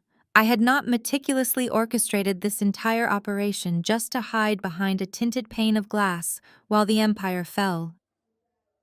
I stepped out of the booth and walked toward the grand sweeping staircase that descended directly into the center of the ballroom. I kept the wireless microphone gripped loosely in my right hand and the presentation remote in my left. As my heels clicked rhythmically against the marble steps, the crimson silk of my gown caught the overhead chandelier lighting. Heads began to turn. The frantic whispers shifted from Deon's arrest to my sudden commanding arrival. The wealthy attendees parted from me like the Red Sea, their eyes wide with greedy, insatiable curiosity. Richard saw me immediately. The violent arrest of his golden boy son-in-law had temporarily paralyzed his cognitive functions, but the sight of me gracefully descending the stairs ignited a primal, unhinged fury. I was wearing a dress he had not approved, wielding an authority he had explicitly forbidden, and standing at the absolute epicenter of his public destruction. The veins in his neck bulged visibly against his starched white collar. His face flushed a deep mottled shade of purple. The polished, untouchable titan of industry vanished completely, replaced by a desperate, cornered tyrant watching his carefully curated world burn to ash. He stormed through the crowd, completely abandoning his carefully curated optics. He shoved violently past the CEO of a major Midwest shipping conglomerate, nearly knocking the older man into a towering swan ice sculpture. He barged blindly through a tight circle of real estate developers he had been aggressively courting all evening, ignoring their indignant protests and spilled drinks. He did not care about his elite connections anymore. He only cared about reasserting his dominance over me. He closed the distance between us just as I stepped off the final marble stair and onto the ballroom floor. "You vindictive, jealous failure," Richard roared. His voice cracked with unfiltered rage, echoing loudly across the silent, cavernous room. He did not care that hundreds of Chicago's wealthiest elites were watching his meltdown. He did not care that his business reputation was bleeding out on the floor. "You are ruining this family." He lunged forward, raising his right hand high above his head. He pulled his arm back, intending to deliver a punishing, open-handed strike directly across my face. It was the exact same disciplinary motion my mother had used in the sunroom days ago. He fully intended to physically strike his disobedient daughter in the middle of a five-star hotel, desperately trying to humiliate me back into silent submission. He never made contact. I did not flinch. I did not step back or cower. I shot my left hand up and caught his wrist mid-air. The loud smack of my palm against his forearm echoed through the room. My grip was absolute iron. The sheer force of my block sent a physical shockwave up his arm, stopping his violent momentum dead in its tracks. Richard gasped, his eyes widening in profound, paralyzing shock. He pulled against my grip, but I held his wrist suspended between us, refusing to yield a single inch. For 34 years I had absorbed his verbal abuse, his financial manipulation, and his crushing expectations. But today the physical intimidation ended forever. I looked him dead in the eye, raised the microphone to my lips, and spoke. "You want to talk about ruining the family, Dad?" I asked, my voice deadly calm. The audio system amplified my words, projecting them perfectly to every corner of the silent ballroom. "Let us talk about your logistics company." I released his wrist, shoving his arm back toward his chest, with a look of pure, unadulterated disgust. Richard stumbled backward, his polished leather shoes slipping slightly on the marble floor. He suddenly became hyper-aware of the hundreds of eyes boring into him.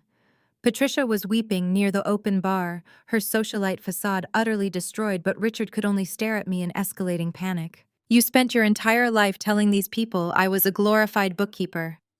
I continued pacing slowly across the floor, commanding the room. "You told them I lacked the killer instinct for real business. But my boring little numbers just dismantled your entire life. You thought you could use Deon's fake venture capital fund to wash your dirty money. You thought you could parade my pregnant sister in front of these investors and solicit enough liquid cash to save your drowning empire." "Stop talking," Richard hissed, spit flying from his lips as panic finally pierced through his rage. He turned wildly to the crowd, raising his hands in a pathetic, trembling gesture of defense. "Do not listen to her. She is mentally unstable. She has been stealing from our family accounts. She is a liar." I smiled, a cold, calculating smile. I did not bother arguing with his desperate, pathetic lies. I simply raised my left hand and clicked the presentation remote. Behind us, the massive LED screen flickered. Deon's humiliating net worth vanished. In its place, two highly classified documents appeared side by side in glaring high-definition text. On the left was the official Internal Revenue Service emergency audit notice, explicitly detailing 14 months of stolen employee payroll taxes, complete with routing numbers tracing directly to Richard's personal accounts. On the right was the voluntary transfer consent form displaying the fake notary stamp and my intentionally botched left-handed signature. I turned back to Richard. The blood completely drained from his face as he stared at his own financial death warrant projected for the entire city to see. The wealthy crowd of elite investors leaned in, reading the unredacted federal evidence. The shipping CEO pointed at the IRS seal, whispering harshly to his board members. The realization swept through the ballroom like a physical shockwave. Richard Wilson was not a titan of industry. He was functionally bankrupt, facing a federal indictment and going to prison. The realization swept through the ballroom like a physical shockwave. Then the absolute chaos erupted. The polite decorum of the Grand Langham vanished in a single heartbeat. The shipping CEO, who had been laughing with my father moments ago, thrust a furious finger into Richard's chest, his face red with sudden terrifying comprehension. He demanded to know exactly where the capital from his most recent shipping contract had gone. The circle of real estate developers who had been eagerly discussing joint ventures began shouting over each other, demanding their escrow deposits back immediately. The wealthy investors who had been writing checks to Deon's fictitious venture capital fund just an hour prior surged forward, their eyes wild with panic and rage, realizing their millions were currently dissolving in offshore accounts. The deafening roar of betrayed billionaires filled the cavernous space. Richard stumbled backward against the edge of the stage, his hands raised in a futile attempt to fend off the barrage of accusations. He opened his mouth to speak, to offer some smooth corporate lie, but the sheer volume of the angry crowd drowned him out completely. He was trapped, a rat backed into a corner by the very predators he had tried to swindle. Patricia could not handle the destruction of her social standing. Seeing the elite society she worshipped turning on her husband with such feral aggression triggered a complete theatrical breakdown. She dropped to her knees right there on the polished marble floor, the heavy beadwork of her custom designer gown scraping against the stone. She threw her hands over her face and began to wail. It was a spectacular, dramatic display of manufactured victimhood designed to draw sympathy from the circling sharks. "She is lying!" Patricia screamed, pulling her hands away to reveal a face streaked with tears and ruined mascara. She pointed a trembling finger at me, her voice shrill and hysterical. "She hacked us. Look at her. She is a jealous, unstable girl who has always hated this family. She fabricated those documents on her computer. It is a deepfake. She is trying to destroy her own father because she is sick in the head. Someone call the police on her." The crowd hesitated for a fraction of a second, the sheer desperation in my mother's wailing causing a ripple of uncertainty.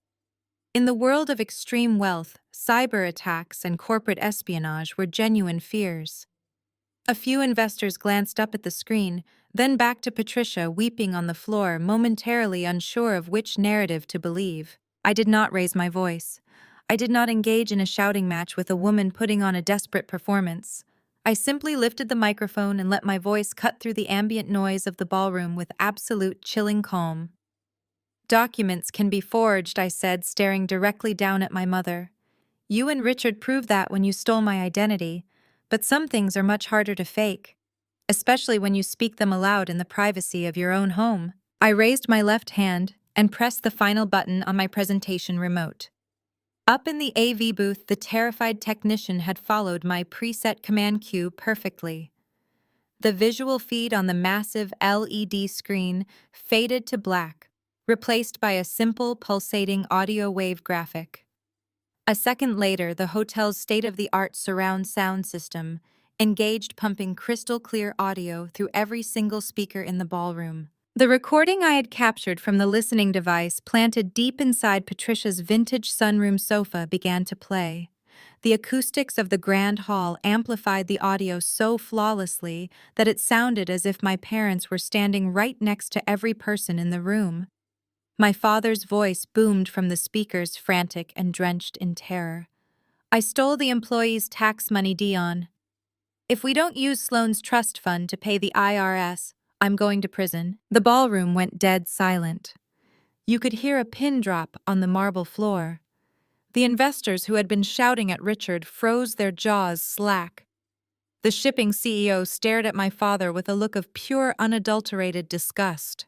The audio recording continued to play, offering no mercy. Deon's voice echoed next, smooth and arrogant, casually discussing the mechanics of the wire fraud. Then came my mother's voice, crisp and impatiently demanding, urging Richard to use his left hand to forge my signature on the power of attorney documents so the bank would not flag the handwriting discrepancy. Every single word of their criminal conspiracy, every callous dismissal of my life, every calculated step of their federal embezzlement scheme played out in high fidelity for Chicago's elite to hear. Patricia stopped crying. Her mouth hung open in silent, paralyzing horror. The theatrical victimhood melted from her features, replaced by the crushing, undeniable reality that she had just been broadcast committing federal identity theft. She looked around the room, meeting the eyes of the wealthy socialites she had spent decades trying to impress. They were looking at her as if she were a diseased rat. The social execution was absolute. But the most devastating reaction did not come from the investors. It came from the stage. Blair had been standing near the shattered remains of her champagne glass, watching her husband get dragged out in handcuffs and her father get cornered by angry executives. But as the audio recording played, as she heard the exact panicked reasoning behind the theft of my trust fund, her entire posture shifted. She stared at Richard and Patricia, her eyes wide with a horrific dawning realization. Her chest heaved as she struggled to pull oxygen into her lungs. She had spent the last 2 weeks flaunting her upcoming luxury home purchase, boasting about the extravagant life Deon was providing for their growing family. She had genuinely believed that the stolen money was a necessary sacrifice to secure her perfect suburban future. But the recording laid the ultimate betrayal bare. They had not stolen my $800,000 to buy Blair a house. They had not stolen it to secure a future for their unborn grandchild. They had stolen my money to save Richard from a federal prison sentence and to prop up Deon's catastrophic bankrupt scam. Blair realized in that exact moment that she was not the cherished golden child. She was just a prop. She was a convenient pregnant meat shield they had used to maintain the illusion of success, while the family empire burned to the ground behind closed doors. They had sacrificed my financial future, and they had been perfectly willing to sacrifice hers next. Mom Blair choked out, her voice barely a whisper yet carrying through the silent room.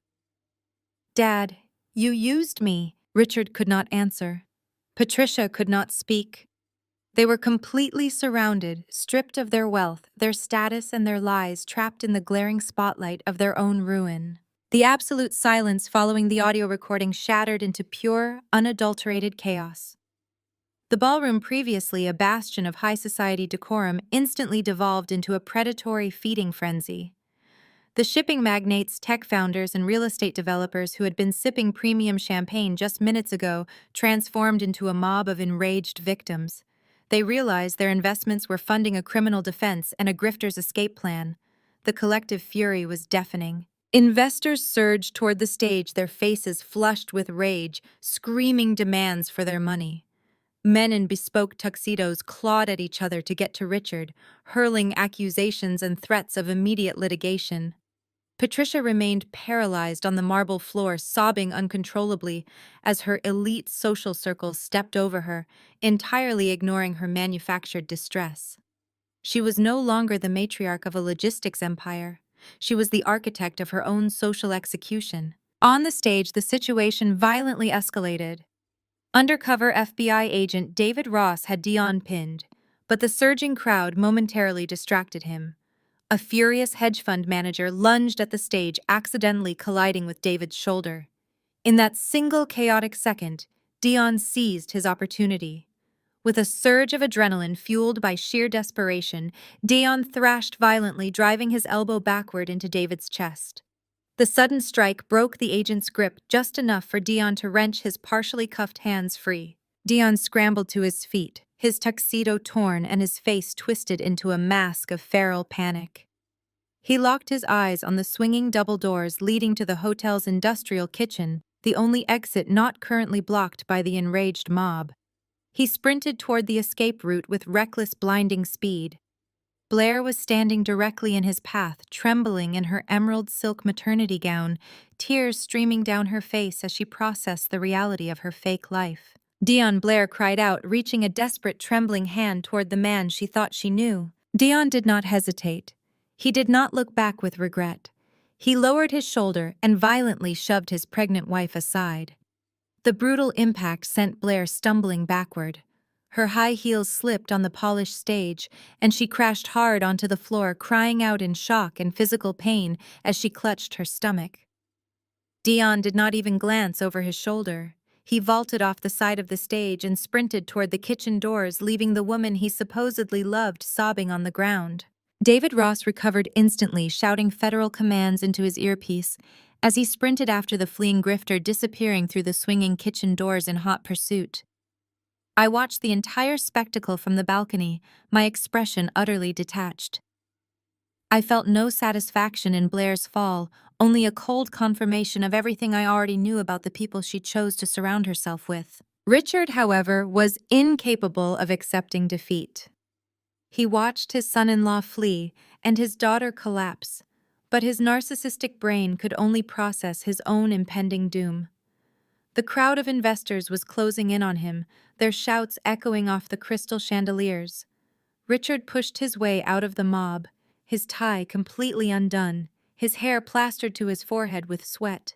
He stumbled toward the base of the balcony, his eyes burning with an unhinged, frantic rage. "Sloane," Richard screamed, his voice cracking violently over the roar of the crowd. "Fix this! You tell them it is a mistake! You tell them right now!" I leaned against the marble railing, staring down at the man who had spent 34 years treating me like a disposable asset. I kept the microphone raised to my lips. "There is no mistake, Dad," I stated clearly, my voice slicing through the chaotic noise of the ballroom.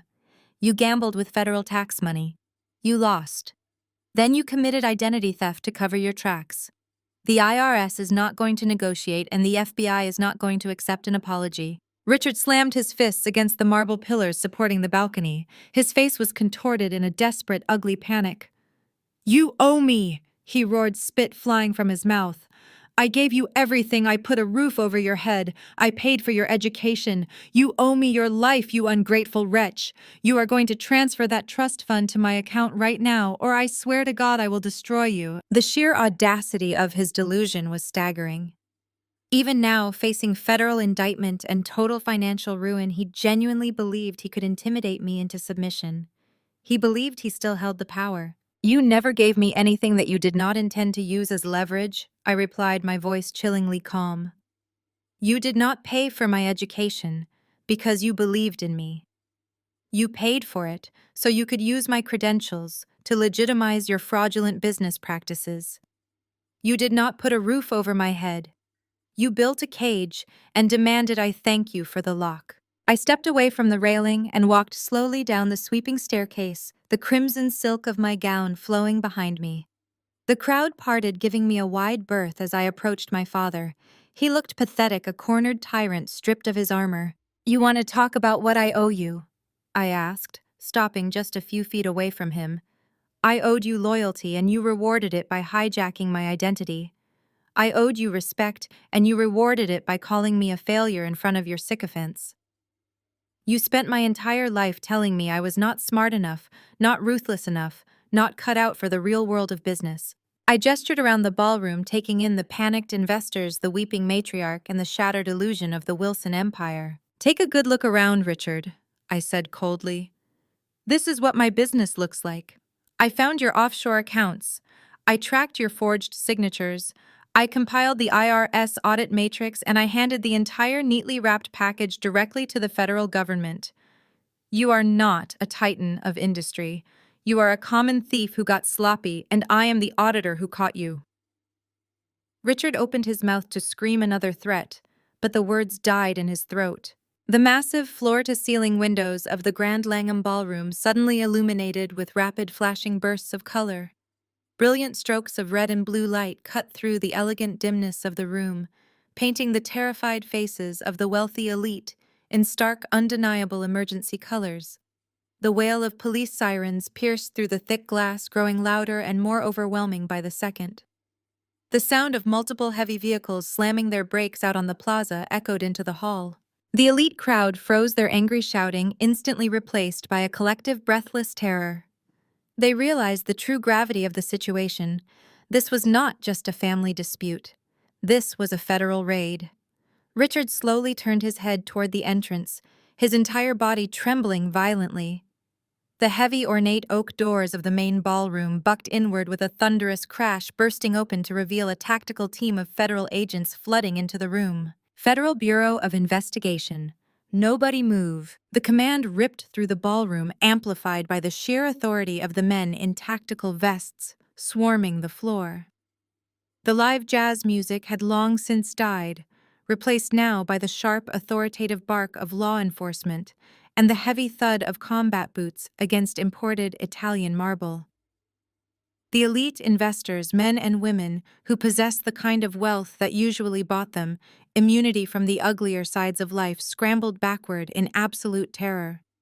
They pressed themselves against the silk-lined walls, knocking over ice sculptures and champagne towers in their desperate bid to distance themselves from the epicenter of the raid. The flashing red and blue lights from the plaza outside painted the crystal chandeliers in harsh, strobing colors. From the direction of the service corridor, the swinging brass doors of the kitchen kicked open. Agent David Ross emerged, his undercover waiter jacket discarded, revealing his tactical harness. He gripped the heavy steel chain of a pair of handcuffs, dragging a violently struggling Deon Vance back into the main ballroom. Deon looked entirely pathetic. His bespoke tuxedo jacket was ripped at the shoulder. His silk bow tie hung by a single thread, and a smear of kitchen grease stained his cheek.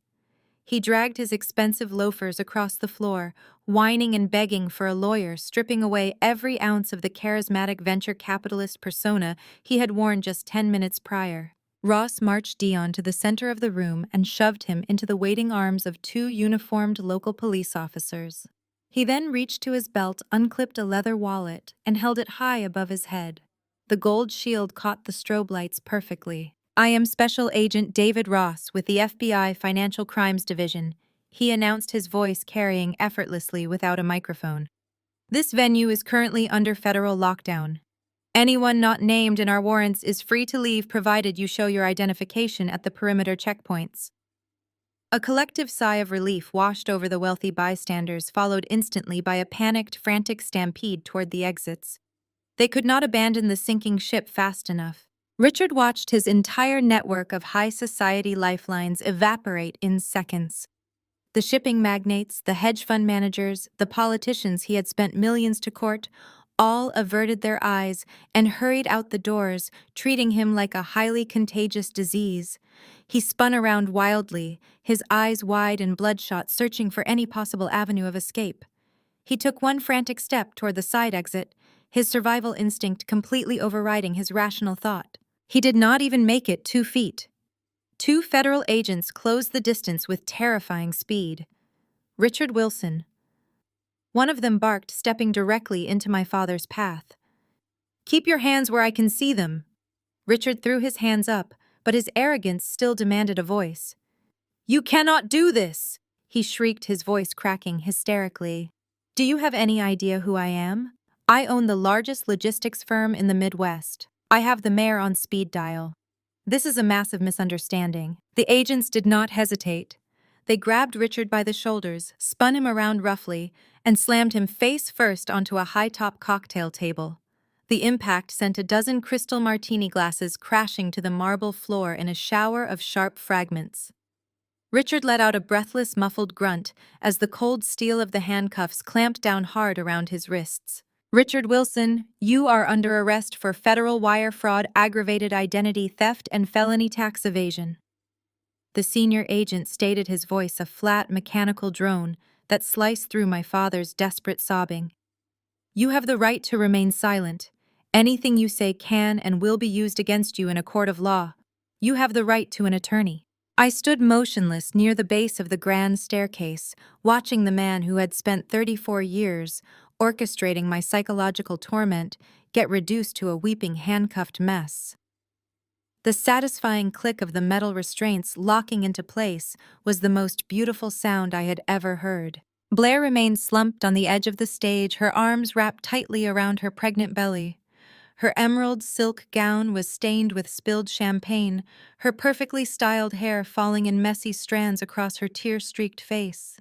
She stared vacantly at Deon, then at our father, her mind completely unable to process the total annihilation of her fake, privileged reality.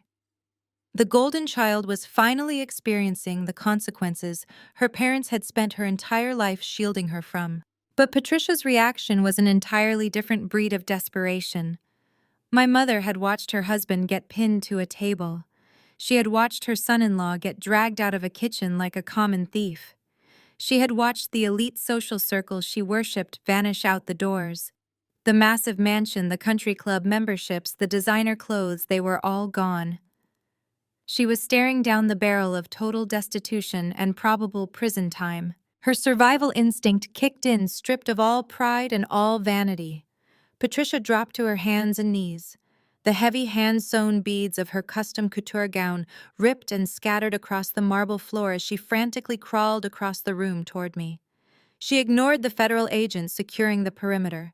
She ignored the flashing police lights. She scrambled over the broken glass and spilled liquor, her hands reaching out blindly until she reached my feet. She grabbed the bottom hem of my crimson silk dress, clutching the fabric in her fists with white-knuckled desperation.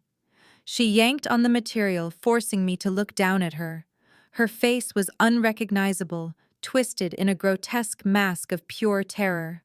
"Please, Sloane." Patricia screamed, her voice tearing at her vocal cords. She buried her face into the fabric of my gown, weeping hysterically. "She is your sister. Look at Blair. She is pregnant.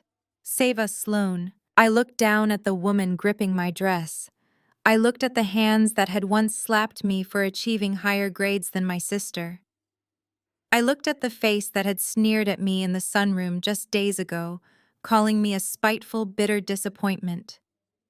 She was using Blair's pregnancy as a final, desperate shield, weaponizing the very concept of family she had spent decades actively destroying. I felt absolutely nothing. No pity, no remorse, no lingering sense of daughterly obligation. The cage was finally open. I reached down and gripped Patricia's wrists. I did not pull away gently. I pried her fingers off my dress with rigid, unyielding force, dropping her hands back onto the cold marble floor. I looked directly into her terrified, weeping eyes, letting the absolute finality of my next words sink deep into her soul. I had to step in. "Mom," I said smoothly, echoing Richard's exact justification from the day they stole my future. "Justice comes first." I stepped back, pulling my dress away from her grasp.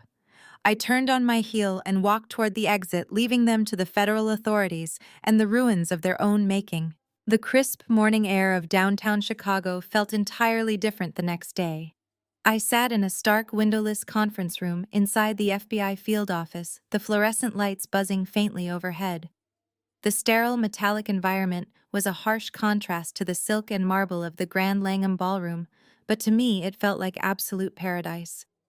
Agent David Ross sat across from me, sliding a thick stack of printed documents across the steel table. This was the formal affidavit. It contained every meticulously documented piece of evidence I had gathered over the past few weeks. It held the bank routing numbers, the digital footprints, the recorded audio transcripts, and the undeniable proof of the forged power of attorney. I picked up the heavy black pen and signed my name on the final page. I did not forge it with my left hand this time. I used my right hand, applying firm, deliberate pressure, sealing the fate of the Wilson Empire forever. Ross gathered the paperwork, tapping the edges against the table to align them perfectly. "We have Deon in holding," he stated, his tone strictly professional. "He gave up your parents the second we offered him a plea deal on the wire fraud charges. Patricia is currently sitting in interview room 3, refusing to speak without her lawyer, though her socialite friends are already giving statements to distance themselves from her." "And Richard?" I asked, my voice completely steady. Ross gestured towards the heavy metal door leading to the secure wing. "He is in interrogation room 4. We are about to begin the formal questioning. You have observation clearance if you want it." I stood up immediately, smoothing the front of my tailored blazer. "Lead the way." Ross guided me down a narrow corridor lined with reinforced doors and keycard scanners. We stepped into a small, dark observation room. Through the expanse of two-way glass, I saw my father. The polished, untouchable titan of industry was completely gone. Richard sat slumped in a bolted metal chair. He was still wearing the wrinkled, sweat-stained white dress shirt from the night before.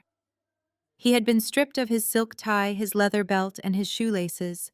His expensive tailoring looked utterly pathetic in the harsh, unforgiving glare of the interrogation lights.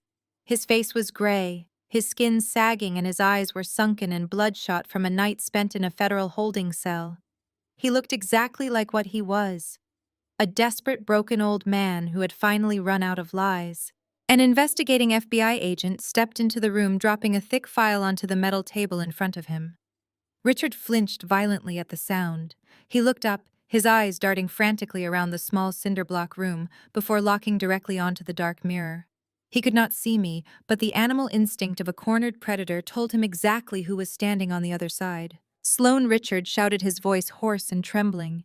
He lunged forward against the table, his chained wrists rattling loudly against the metal ring bolted to the surface. "I know you are back there, please." He did not unleash the furious, unhinged rage from the ballroom. He pivoted seamlessly to a completely different tactic. The tyrant vanished instantly, replaced by a weeping, broken victim. Tears streamed down his cheeks, a pathetic display of manufactured remorse designed to elicit sympathy. "I am sorry," he cried, his voice breaking into a loud, wet sob. "I was desperate, Sloane. The business was failing. I was going to lose everything I built. I never meant to hurt you. You have to believe me. Please drop the charges. Tell them it was a family misunderstanding. I will give you anything you want. I will make you a full partner. I will finally be the father you deserve. I promise." I stared at him through the thick glass. For a fraction of a second, I imagined what the 20-year-old version of myself would have done. The girl who had desperately craved his approval might have felt a twinge of pity. She might have believed the tears and the desperate promises. But that girl had died a long time ago, killed off by decades of his relentless psychological warfare. I reached forward and pressed the silver button on the intercom console. "You do not even know what a father is, Richard," I said, my voice echoing clearly into the interrogation room. Richard froze. He stared at the glass, his breath hitching in his chest, his eyes wide with a mixture of terror and desperation. "You only saw me as a bank account, Dad," I continued, my tone absolute ice. "You spent 33 years calling me a failure, minimizing my achievements and mocking my career because I refused to rely on you. You hated that I built my own life. You hated that you could not control me with your money. So the second your own empire started crumbling, you decided you were entitled to steal mine. You did not steal my trust fund to save the family. You stole it because you believed everything I owned automatically belonged to you. Sloane, please, he whimpered, gripping his own hair in desperation, his face pale and slick with sweat. You are my flesh and blood, and you are a federal criminal, I replied smoothly, leaning closer to the microphone. You spent my entire life telling everyone I lacked the killer instinct for business. You told them I was weak. But right now, you are the one begging in a cage, and I am the one putting you away. Enjoy federal prison. I hear they do not care much for your golf handicap. I released the intercom button, cutting off the audio completely.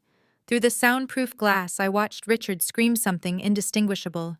He thrashed against the bolted table, burying his face in his chained hands as the investigating agent sat down and opened the federal file. I turned my back on the glass. I was finally done looking at him. Agent David Ross stepped into the observation room, letting the heavy door click shut behind him. He did not say a single word about the interaction I just had. He simply held out a sleek black tablet, his face breaking into a rare, genuine smile. We tracked the routing numbers you provided, Ross said, tapping the screen. Deon and Richard tried to wash the funds through 3 different shell companies in the Cayman Islands, but your digital trail gave our cyber division the exact timestamps they needed. The international wire has been successfully intercepted by federal authorities. I took the tablet from his hands. The screen displayed a secure federal banking portal. I watched as the pending transfer cleared the final authentication check. The $800,000 plus an additional sum seized directly from Richard's remaining liquid assets to cover damages and legal fees registered instantly. My newly secured untouchable account balance glowed in bright green text. The money was back. The empire was dismantled. I handed the tablet back to Ross, completely free. Exactly 1 week later, the federal government moved with a swift, merciless precision that Chicago high society would whisper about for decades. The Internal Revenue Service Asset Forfeiture Division did not care about the Wilson family legacy or Patricia's meticulously curated reputation. They cared exclusively about the 14 months of stolen payroll taxes and the extensive network of fraudulent wire transfers.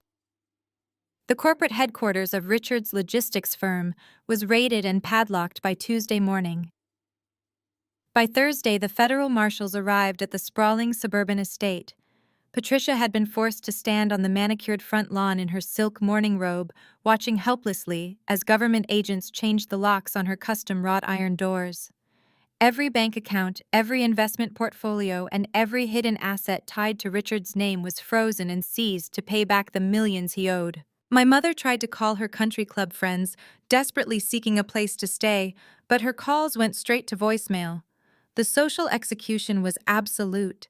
The women who had air-kissed her cheeks and drank her expensive wine just days ago now treated her like a highly contagious disease. With no access to cash and their credit cards immediately declined. Patricia and Blair were forced to pack whatever clothes they could fit into a few rolling suitcases and leave the affluent suburbs behind forever. They ended up in a cheap, rundown motel located right off Interstate 55, a place where the neon vacancy sign flickered aggressively through the thin, stained curtains of their room. The squalor of their new reality was a brutal sensory shock. The tiny motel room smelled strongly of mildew, stale bleach, and decades of old cigarette smoke.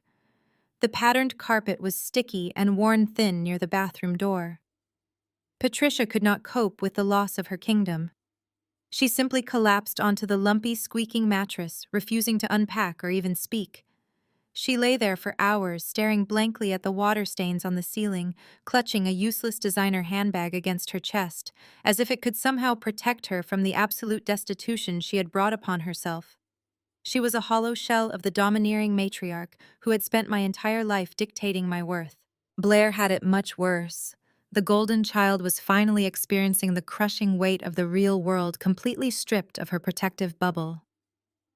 Deon was sitting in a federal holding cell at the Metropolitan Correctional Center, having been denied bail as an extreme flight risk.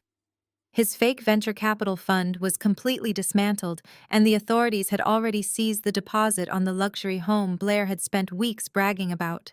She was facing impending single motherhood, with zero assets, a husband facing decades in federal prison, and a father in the exact same predicament.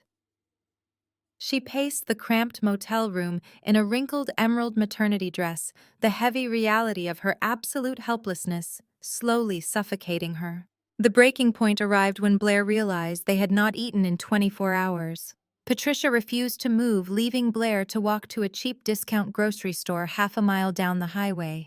She filled a plastic basket with cheap bread, peanut butter, and generic prenatal vitamins. When she reached the checkout counter, the cashier swiped her platinum card, only to hand it back with a look of bored pity. Declined.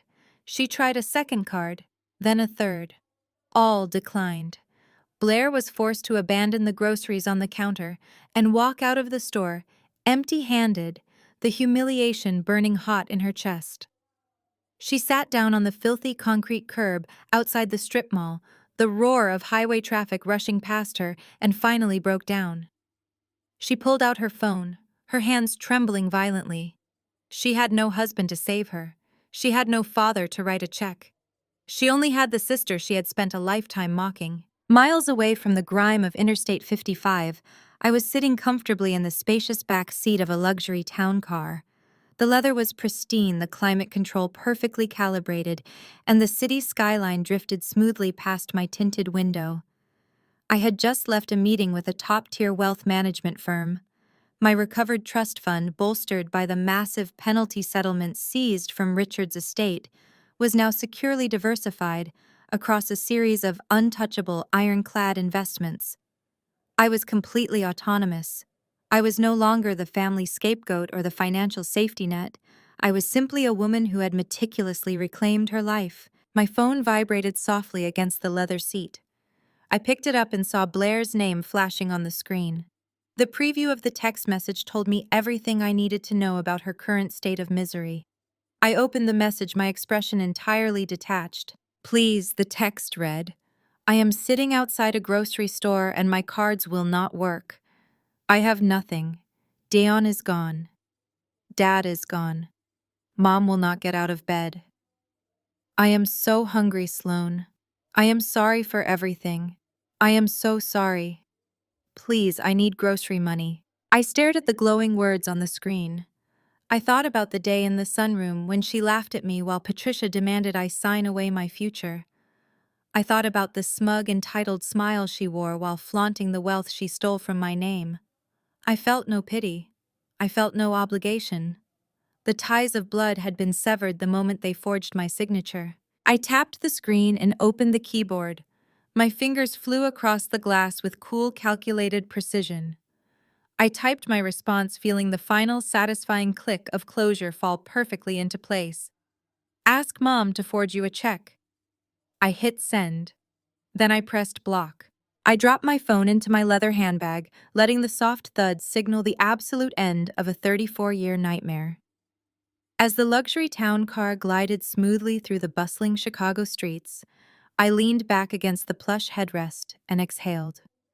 For the first time in my entire existence, the air filling my lungs felt entirely my own. There were no more impossible expectations to fail, no more conditional approvals to desperately chase, and absolutely no more wolves disguised as family members, waiting in the shadows to tear me apart. The scapegoat was dead. I had burned her alive the moment I walked out of that grand ballroom, leaving the ashes for them to choke on. 3 months later, the heavy mahogany door to my office clicked shut, sealing out the frantic midday hum of the investigative floor. I walked across the pristine carpet of my new expansive corner office, the heels of my designer pumps sinking slightly into the rich imported fabric. The gold-plated nameplate bolted to the wall outside my door read, "Sloane Wilson, Senior Director of Fraud Investigation." The firm had not just recognized my unprecedented single-handed takedown of a massive international wire fraud syndicate. They had essentially built an entire elite division around my specific skill set. The floor-to-ceiling windows offered a breathtaking, unobstructed panoramic view of the Chicago skyline. The steel and glass skyscrapers pierced the crisp blue sky, forming a concrete jungle I had thoroughly conquered. I ran my fingers along the edge of my massive glass desk, feeling the cool, solid reality of my success. I had not needed a forged signature, a stolen trust fund, or a wealthy husband to secure this room. I had built it with my own bare hands, weaponizing the very intelligence and meticulous nature my father had spent decades belittling. I reached for the sleek remote control resting next to my keyboard and clicked the power button. The massive flat-screen television mounted on the far wall flared to life, already tuned to the local financial news network. Today was a highly anticipated day in the federal court system. It was sentencing day. I picked up my freshly brewed espresso, the rich, bitter aroma grounding me as the news anchor's face appeared on the screen, looking suitably grave. "We have breaking news out of the Dirksen Federal Courthouse," the anchor announced, her voice projecting crisp authority as a ticker tape of urgent red text scrolled rapidly beneath her. Disgraced logistics magnate Richard Wilson and venture capitalist Deon Vance have just been handed their sentences following one of the most shocking wire fraud and embezzlement scandals in Midwest history. The broadcast cut immediately to live footage outside the federal courthouse. The heavy stone steps were swarmed with aggressive reporters flashing cameras and shouting bystanders. Federal marshals marched a shackled Richard Wilson down the steps, steering him roughly toward a waiting armored transport vehicle. The physical transformation was staggering. He was no longer the imposing, impeccably tailored titan of industry who commanded boardrooms and terrified his children. He wore a baggy, bright orange prison jumpsuit that swallowed his shrinking frame. His silver hair was unkempt, his posture completely defeated. His shoulders slumped forward under the invisible weight of his total ruin.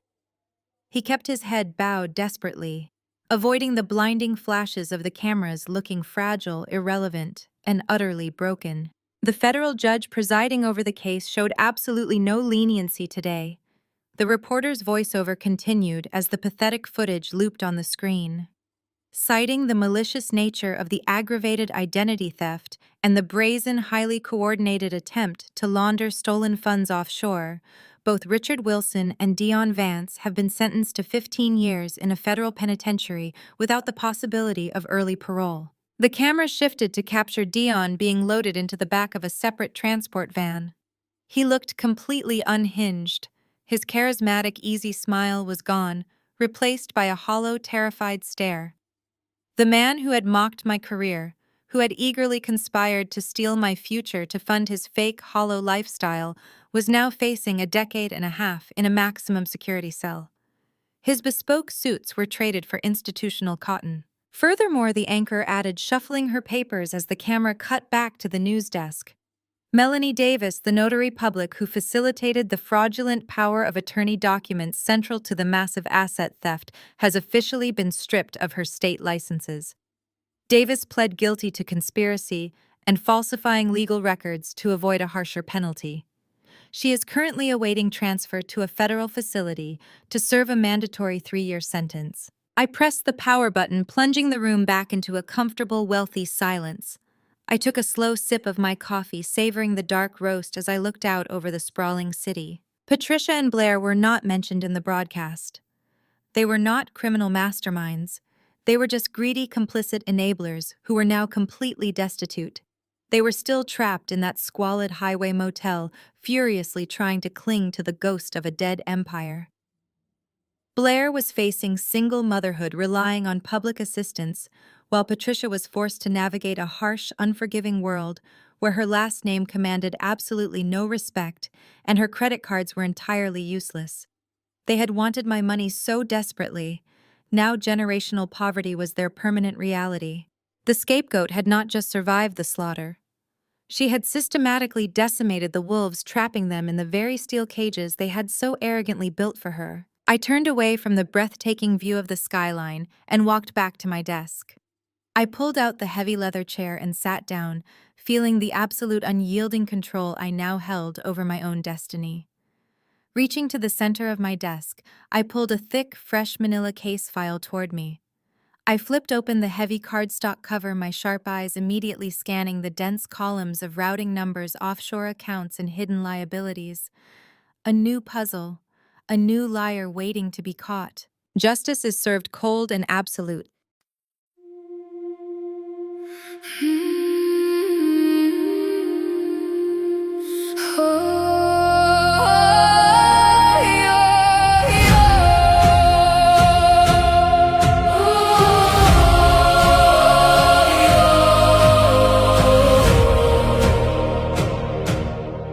I used to ride upon your shoulders, thinking you could touch the sky. Every road felt less uncertain when I saw the world through your eyes. You were stronger than the mountains, taller than the northern pines. And when the winter winds were coming, you would stand between them and I. Time kept moving like the river, years slipped slowly out to sea. But no matter where life took me, you were always part of me. I am my father's daughter, in every step I take, in every time I choose to stand. When it's easier to break, I carry your courage in my heart, your fire inside my soul. And though the years keep moving on, your love still leads me home.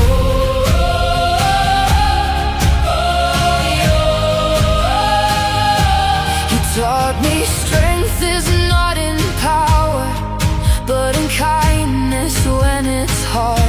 You taught me how to keep on going when the road grows cold and dark. Every lesson, every story, every laugh around the flame lies within me like an echo, calling softly through my name. And when I face my greatest battles, when I feel I can't go on, I can hear your voice beside me saying, child, you're stronger than you know.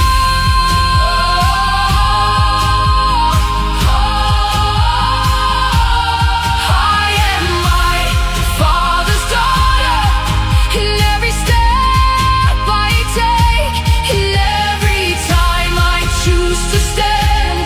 When it's easier to break, I carry your courage in my heart, your fire inside my soul.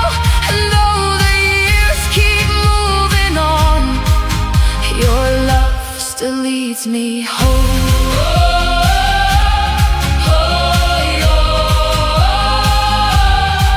One day the snow will cover footprints, one day the fire will burn low. But the things a father gives his daughter are the things that never go. Not the gold or not the stories, not the battles that he won, but the quiet way he loved her and the woman she becomes. I am my father's daughter, and I always will remain. Through every triumph, every loss, through every joy and every pain, the world may change around me, the stars may fade above, but I will always carry with me my father's endless love. And when they ask me who I am, I'll smile and answer softly.